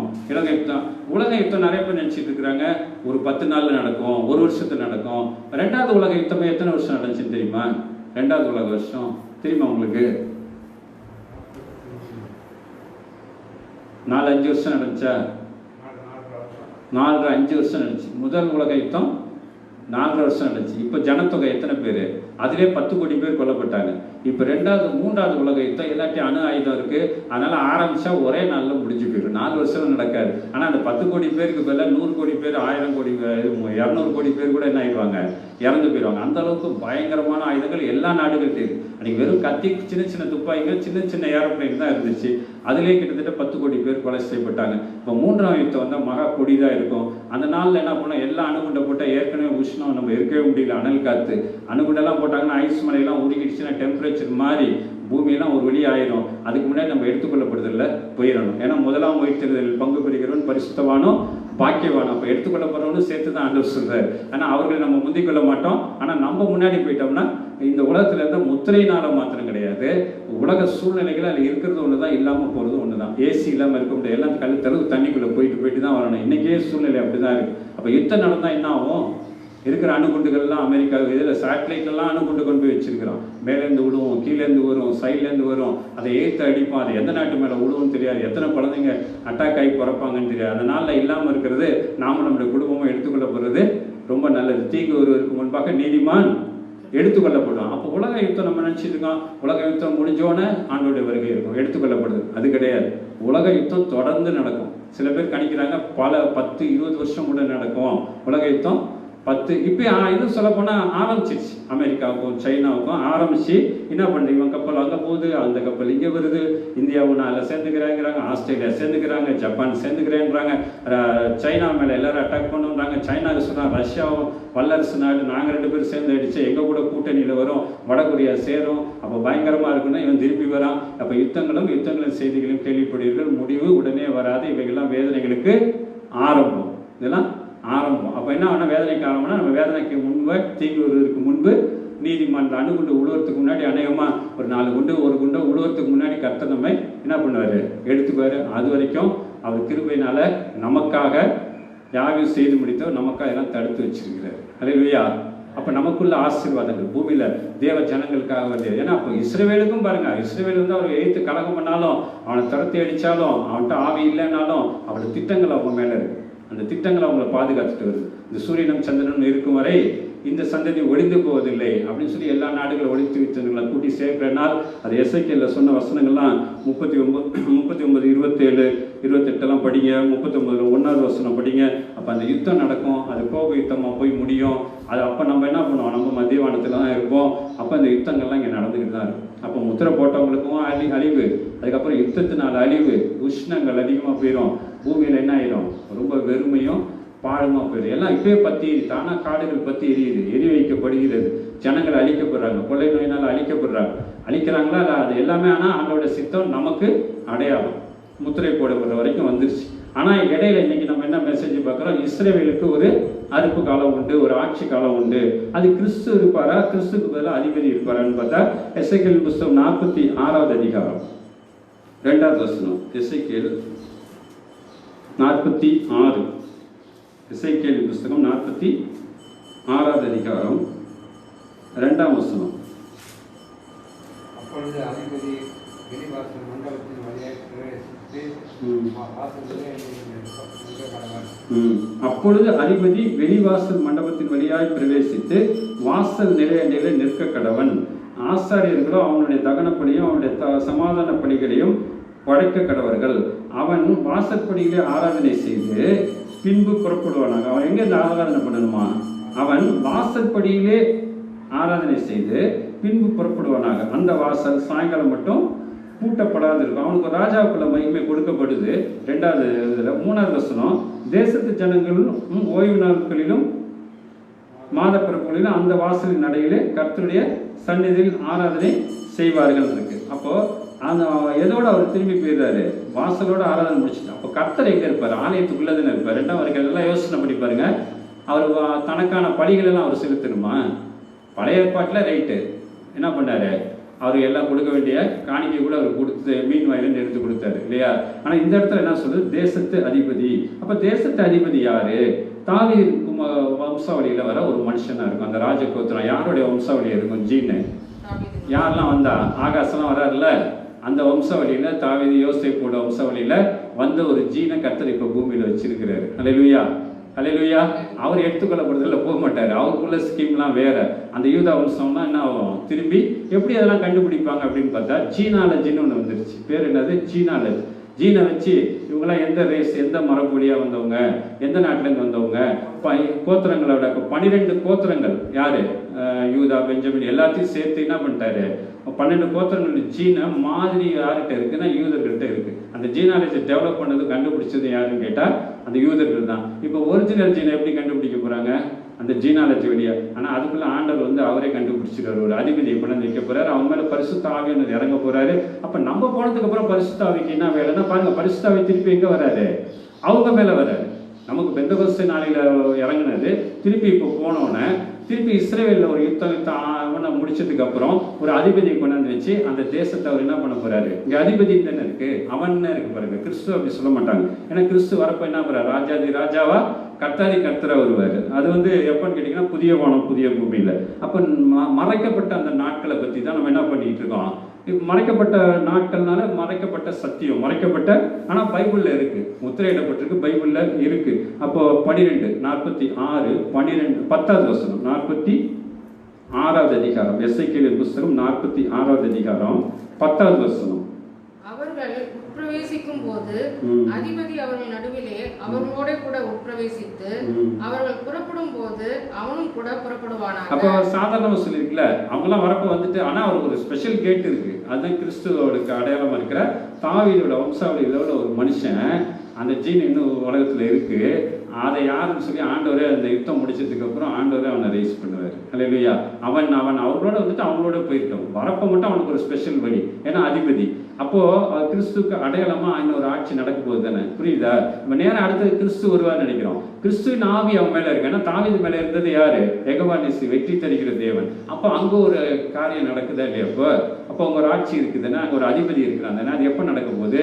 அப்போ பரிசுத்த ஆவியும் அவங்க மேல இருப்பேன்னு சொல்லி தானே எசேக்கியேல் 39 வாசிக்கிறோம். அப்போ எவ்வளவு பாருங்க அருமையா ஒரு நாள் இருக்குங்கிறத பைபிளுக்குள்ளே இருக்கு. அதை நம்ம கண்டுபிடிக்கல. 7 வருஷம் ஆனா நம்ம போயிடும். இஸ்ரேலில் இவன் வந்துடுவான். அந்த 7 வருஷம் முடிச்சா நம்ம வந்துடுவோம் அப்படின்னு நம்ம பார்த்துட்டு இருக்கோம். இப்போ இடையில இன்னும் ஒரு விரிவாக்கம், இன்னும் ஆண்டோட திட்டங்கள், அனாதி திட்டங்கள் அப்போ எங்க இருக்குன்னா தெளிவா வசனங்களோடு இருக்கு. 10 வாசிச்சிங்களா? அடுத்து 11. பண்டிகைகளிலும் குறிக்கப்பட்ட காலங்களிலும் அவன் படைக்கும் போஜன பலியானது காலையோட ஒரு மரக்கால் மாவும். அவன் படைக்க போறேன்னா யாரு? அவனுக்கு என்னன்னா படைக்கணும்னா அவருக்கு என்ன இருக்கான்? காலங்கள்லாம் இருக்கான். காலையோட ஒரு மரக்கால் மாவும், ஆட்டுக்கடாவோட ஒரு மரக்கால் மாவும், ஆட்டுக்குட்டிகளோட அவன் திராணிக்கு தக்கதாய் தருகிற ஒரு ஈவும், ஒவ்வொரு மரக்கால் மாவோட ஒருபடி எண்ணெயும் கொடுக்க வேண்டும். அவன் எவ்வளவு கொடுக்கணும் இருக்கு. அப்ப இயேசு கிறிஸ்து இதெல்லாம் கொடுத்துட்டு வெளியில நின்றுட்டு போறாருன்னா கிடையாது. இங்க யாரு? தாவீது உன் சிங்காசனத்தில் ஒரு அமரர். அந்த ஆட்சியை கொண்டு வந்து பல வருஷங்களுக்கு கொண்டு வந்து வைக்க போறாரு. அப்போ ஒரு பெரிய பாருங்க, ஒரு பெரிய ராஜ்யத்துல ஒரு பகுதி நம்ம என்ன பண்ணல, சரியா பார்க்கல. ஏன்னா ஆகாசத்தை கேட்கிறாருல, ஒரு அடையாளத்தை கேளு. முதல் வருகை பத்தி ஒரு அடையாளம் கேளுன்னு சொல்றாரா இல்லையா? இப்போ 2வது வருகை பத்தி ஒரு அடையாளம் இருக்கா இல்லையா? அப்ப இஸ்ரேலின் பரிசுத்த நம்முடைய ராஜா இல்லையா? அப்ப என்னெல்லாம் நடக்க போது நம்ம கொஞ்சமா சின்ன பண்ணி பார்க்கணும். நல்ல பக்கம் வேதத்துல தியானிக்கிறதுக்கு தான் எல்லாம் கொடுக்கறது. அல்லேலூயா. வேத தியானமும் மெசேஜும் அதுதான். 12 வாசிங்க. 12 அதிபதி உற்சாகமான தகன பலியாகிலும் சமாதான பலிகளையாகிலும் கர்த்தருக்கு உற்சாகமாய் செலுத்த வேண்டும் என்றால் அவனுக்கு கிழக்கு நோக்கிய எதிரான வாசல் திறக்கப்படுவதாக. அப்பொழுது அவன் ஓய்வு நாளில் செய்கிறது போல தன் தகன பலியையும் தன் சமாதான பலியையும் செலுத்தி பின்பு புறப்பட கடவன். அவன் புறப்பட்ட பின்பு வாசல் பூட்டப்பட வேண்டும். போதும். அப்போ அவங்க எப்போ வரணும், எப்போ போகணும்? ஆனால் இயேசு கிறிஸ்து எங்கே இருப்பார்? அவர் ஆலயத்துக்குள்ளே இருப்பார். அவர் ஆசாரியன், அவர் தானே பலி செலுத்தணும். அவரே ஆசாரியன், ராஜாவாகும் ஆசாரியன். இந்த இடத்துல என்ன சத்தம்? இவனுக்கு ஒரு ராஜரீகம் கொடுக்கப்பட்டிருக்கு. புரியுது? அவனுக்கு ஒரு ராஜரீக காலகட்டங்கள் கொடுக்கப்படுது. அடுத்தது 12 வருஷம், அடுத்தது 18 அவ்வளோதான் முடிக்க போகிறோம். 18வது ஜனத்தை இடுக்கன் செய்து அவர்களின் சொந்தமானதற்கு அவர்களை புறம்பாக்கி அவருடைய சுதந்திரத்திலிருந்து ஒன்றும் எடுக்கலாகாது. என் ஜனத்தில் ஒருவரும் தங்கள் சொந்தமானதற்கு புறம்பாக்கப்பட்டு சிதறடிக்கப்படாதபடிக்கு அவன் தன் சொந்தத்திலே தன் குமாரருக்கு சுதந்திரம் கொடுக்க கடவன். ஆமென். ஹல்லேலூயா. அதிபதியானவன் ஜனத்தை என்ன பண்ணக்கூடாது? இடுக்கன் செய்து அவர்களின் சொந்தமானதற்கு அவர்களை புறம்பாக்கி அவர்களுடைய இதெல்லாம் யார் செய்வா? இயேசு கிறிஸ்து செய்வாரு. ஒரு மனுஷன் தான் அதெல்லாம் செய்ய முடியல. அவன் பணி செலுத்தினா அவனுக்கு ஒரு தகுதி இருக்குது. அவன் ஒரு ராஜாவா கொண்டு வந்து அங்கே வைக்கிறாரு. ஹல்லேலூயா. அதிபதி, ஜனங்களின் பிரசிடென்ட். இப்போ இருக்கிற பிரசிடென்ட், இப்போ இருக்கிறவங்க ஆவி இல்லாத பிரசிடென்ட். ஆனால் ஏன் இஸ்ரேல் வளர்ந்துட்டு வருதுன்னா ஆண்டோடைய திட்டங்கள் வார்த்தை நிறைவேறி கொண்டிருக்குது. இந்த சூரியன் சந்திரன் ஒளிந்து போது வரைக்கும். அப்புறம் என்ன சொல்றாரு? அத்திமரம் துளிர்த்து கிளை பரப்பும் போதுன்னா எல்லா தேசங்களும் ஒருத்தர் கூட யூதாக்காரன் வெளியே ஊர்லேயே இருக்க மாட்டான். எல்லாம் எங்கே போயிடுவான்? இப்பயும் நிறைய பேர் இருக்காங்க. பிஸ்னஸ்ஸு, வீடுகள், கலப்பினங்கள், இப்படி நிறையா இருக்கிறாங்க. எல்லாத்தையும் ஜீனில் உள்ள அத்தனை பேரையும் கொண்டு போய் கண்டுபிடிச்சி அந்தந்த கோத்தரில் கொண்டு போய் சேர்த்துடுவாங்க. ஆனாலும் கர்த்தர் வந்து அதை பரிசுத்தம் பண்ணி அவங்கெல்லாம் இந்த டூப்ளிகேட்டாக போகிறாங்கல்ல கலப்பின யூதர்கள். இப்போ பார்த்தீங்கன்னா நிறைய சப்பமூக்கு யூதர்கள் கூட இருக்கிறாங்க. சைனீஸில் கலந்தவங்க, நீக்ரோ மாதிரி கருப்பு இன யூதர்கள் இருக்காங்க, வெள்ளை ஒயிட் இருக்காங்க, யாரோட அமெரிக்கன் கலந்தவங்க. இப்போ யாருன்னே தெரியல. எல்லாம் என்ன ஆயிடுச்சு? ஒரே குழம்பி இருக்கு. ஒரிஜினல் யூதர்கள் யாருன்னு கேட்டால் அதான் யார்? ஒரிஜினல் யூதர்கள் ஒரு ஜெயிலேருந்து எத்தனை பேர் எடுக்கிறாங்க? 12,000 பேர். அடுத்து டக்குன்னு சொல்கிறது இல்லையா? 12,000 பேர் எடுக்க போகிறாங்க. அவங்க தான் ஒரிஜினல்.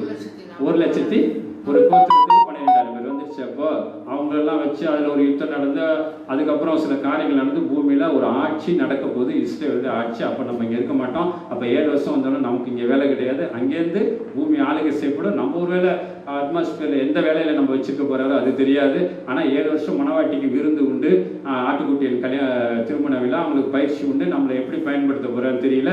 நம்முடைய வருகை எப்போ இருக்குன்னு அடுத்த கட்டங்களில் பார்ப்போம். இது வந்து நமக்கு இன்னைக்கு செய்தின்னா மறைக்கப்பட்ட இஸ்ரவேலுடைய ஆட்சி காலம். அப்போ அவனுக்கு ஒரு மகிமை உண்டு, அவனுக்கு ஒரு ஆட்சி காலம். அப்போ உலகம் ஒன்றுத்தையும் அவன் ஆட்சி செய்வான். ஏன்னா அந்திகிறிஸ்தவத்தை ஒன்றா கொண்டு போயிட்டானா அவன்கிட்ட இந்த பிடிங்கி யார்கிட்ட கொடுத்துட்றாரு? ஊடுருவை குத்திரைக்காரனா அவன்கிட்ட கொடுத்துட்றாரு, இஸ்ரேல்கிட்ட கொடுத்துட்றாரு. அப்போ யார்கிட்ட கொடுப்பாருன்னா அப்போ பரிசுத்தாவி இறங்கினோன்னா ஒரிஜினல் யார் எதாவது தானாக பிரிஞ்சு வந்துடும். இப்போ இருக்கிற டூப்ளிகேட்லாம் சேர்ந்து யாரை கொண்டு வர போகிறாங்க? இன்னொரு டூப்ளிகேட் கிறிஸ்துவ கொண்டு வர போகிறாங்க. டூப்ளிகேட் யூதர்கள், ஏன்னா அமெரிக்க யூதர்கள், நீக்ரோ யூதர்கள், சைனா யூதர்கள் எல்லாம் சேர்ந்து என்ன பண்ண போகிறாங்க? ஒரு டூப்ளிகேட்டான ஆட்சியை கொண்டு வர போகிறாங்க. அந்த தலைவன் தான் யார்? அந்திகிறிஸ்து, எலிமினேட்டியோட ஒரு தலைவனை கொண்டு வர போகிறாங்க.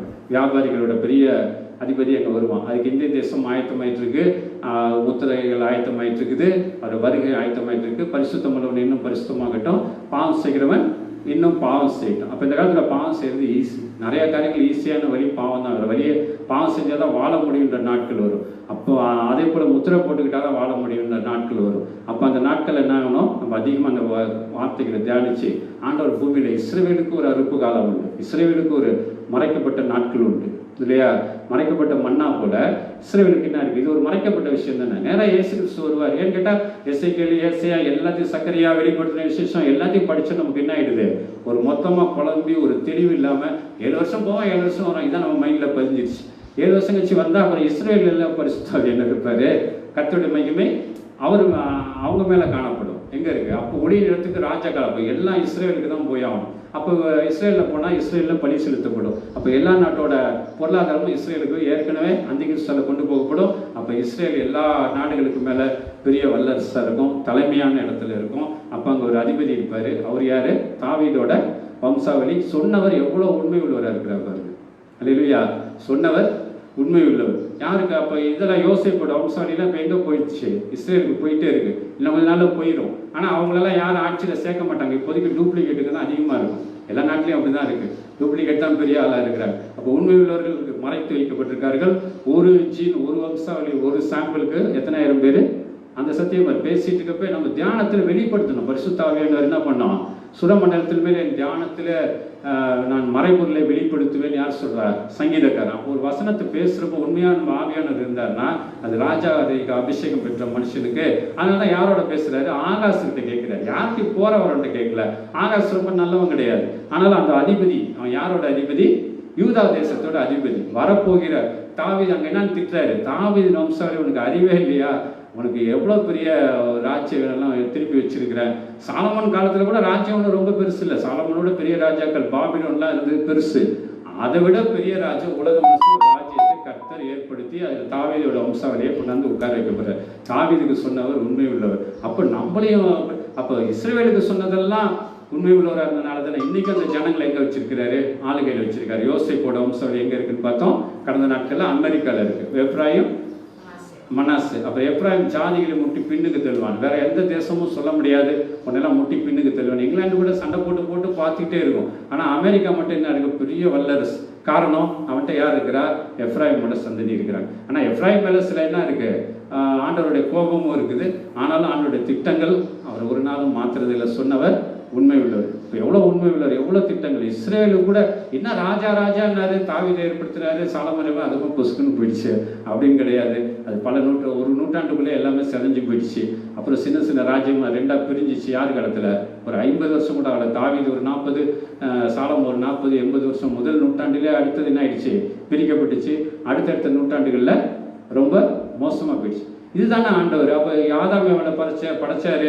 அவள் அவ்வளோதான், 2 பேரும் கெட்டு போயிட்டாங்க, வெளியே துரத்துனாரு. ஆபிரகாம் கஷ்டப்பட்டா போனான் வந்தார். யாக்கோபு வம்சாவளி வச்சு இயேசு கிறிஸ்துவோட முடிஞ்சு போச்சு. அவ்வளோதானு கிடையாது. மீண்டும் 2வது பார்ட் 2 எங்கே இருக்கு? இஸ்ரேல் இருக்கு.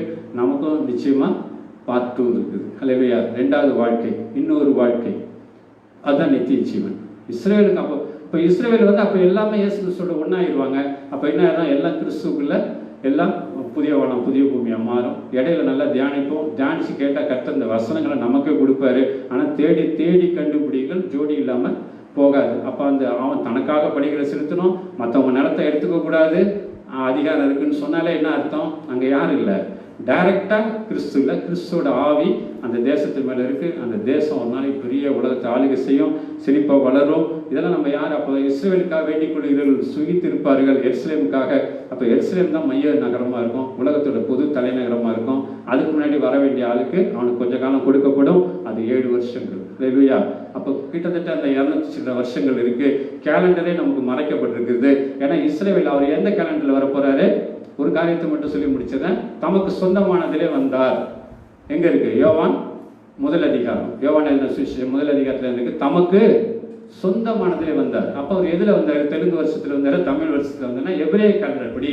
எபிரேயர் அந்த அமாவாசை தோறும்னு சொன்னால அமாவாசைன்னா மாத பிறப்பு 1ஆம் தேதி அமாவாசை. அப்போ அந்த கேலண்டர் படி தான் வருவார். 29 நாட்கள் தான். நம்ம கேலண்டருக்கு அதுக்கும் பார்த்தாக்க இப்போ நவம்பர்னா எப்படி 9ன்னு வரும், 9 வரணும். அது போல வருது 11. ஆக்டோனா 8 வரணும். அப்போ 2 மாசங்கள்லாம் தள்ளி போயிருக்கு. புரியுதா? அப்போ எதுவுமே என்ன இல்லை, ஒரு சட்டனா ஒரு இதுவாக இல்லை. ஆனால் வசனம் மட்டும் என்ன இருக்கு?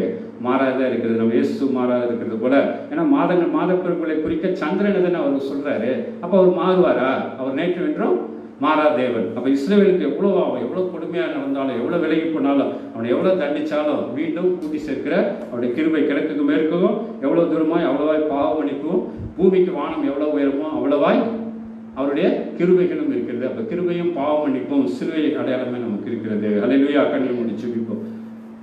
அல்லேலூயா தேவனுக்கு, அல்லேலூயா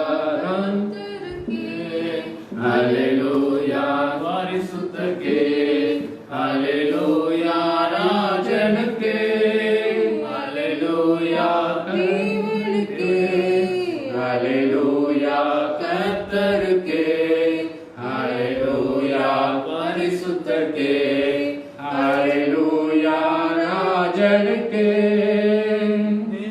தேவனை துதித்திடுவோம், சபையில் தேவன் எழுந்தருள ஒரு மனதோடு அவர் நாமத்தை துதிகள் செலுத்தி போற்றிடுவோம். ஆமென். ஒரு மனதோடு அவர் நாமத்தை துதிகள் செலுத்தி போற்றிடுவோம். அல்லேலூயா தேவனுக்கு, ஆமென். அல்லேலூயா பரிசுத்தருக்கு, அல்லேலூயா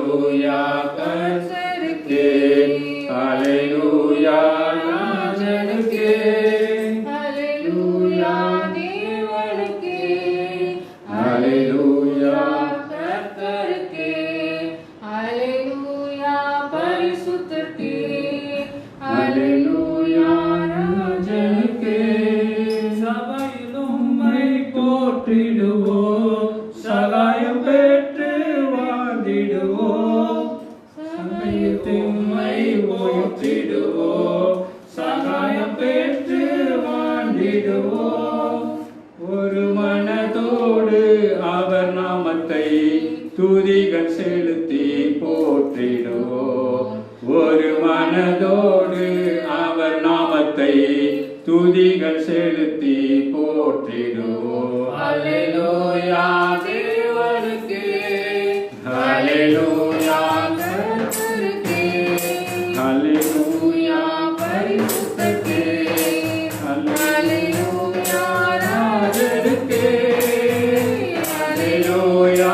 தேவனுக்கே. கர்த்தரை மகிமைப்படுத்துவோமா? இந்த சர்வீஸ் நேர முடிவில் கூட அல்லேலூயா, பரிசுத்தரே. இந்த நாளில் இந்த இடத்திற்கான ஆராதனை ராஜனுக்கே, எங்கள் காலடி வழுவிடாமல் எங்கள் நடைகளை சீரப்படுத்தும். எங்கள் காலடி வழுவிடாமல் எங்கள் நடைகளை சீரப்படுத்தும். கண்மணி போல காத்தருளோம். கிருபையாலே நம் வழி நடத்தும். கண்மணி போல காத்தருளோம்.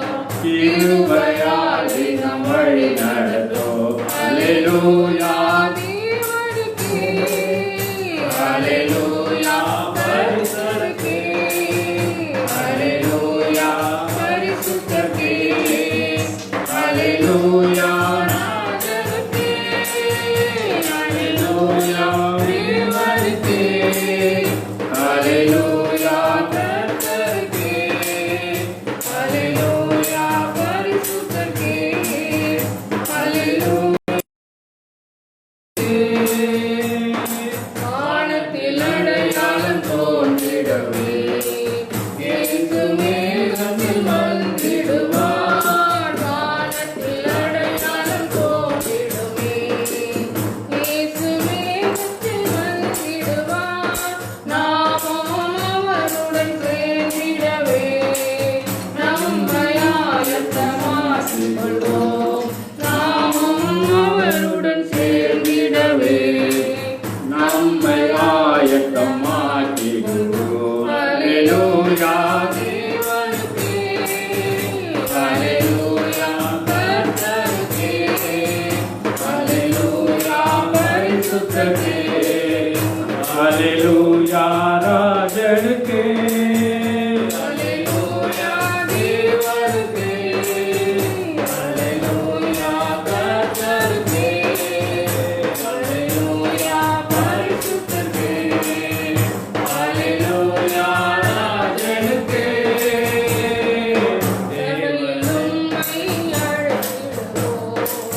சகாயம் பெற்று வாழ்ந்திடுவோம். சபையில் உம்மை அழைத்திடுவோம். சகாயம் பெற்று வாழ்ந்திடுவோம். சாத்தானை வென்றோம், ஜெயித்திடுவோம். சாத்தானை ஜெயிக்க சாகும் வரையில் உழைத்திடுவோம். சாத்தானை வென்றோம், ஜெயித்திடுவோம். சாகும் வரையில் உழைத்திடுவோம். அல்லேலூயா, தேவனுக்கே, அல்லேலூயா, பரிசுத்தரே. அல்லேலூயா, கர்த்தருக்கே, அல்லேலூயா, ராஜனுக்கே. அல்லேலூயா. எல்லாம் சேர்ந்து மகிமை செலுத்தும்படி.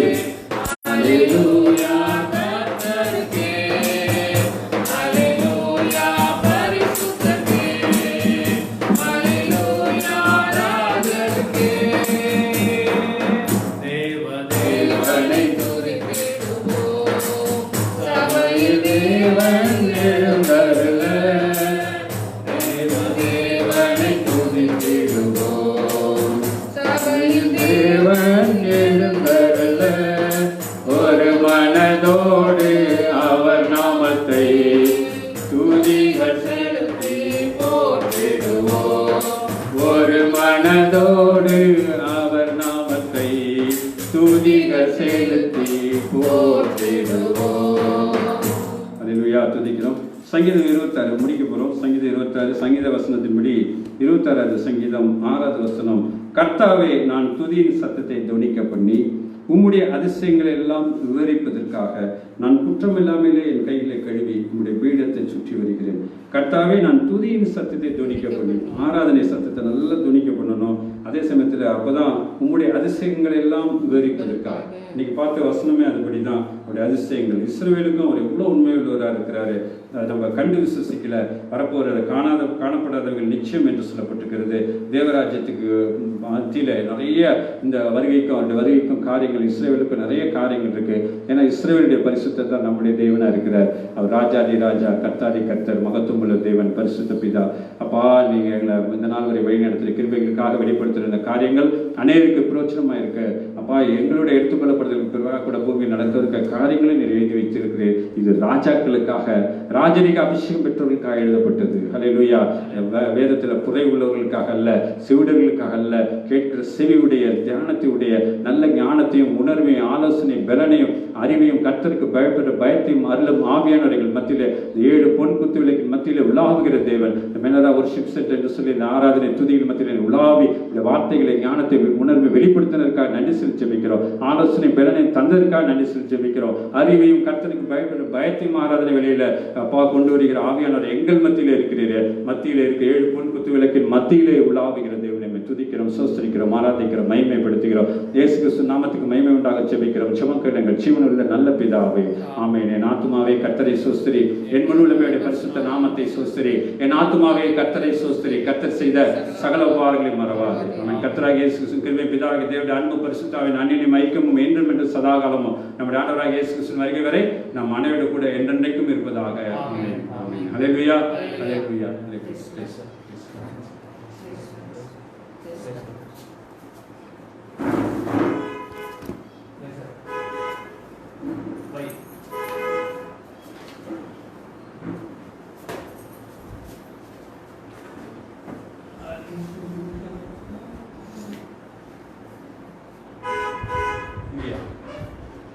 யாரு ஃபஸ்ட்டு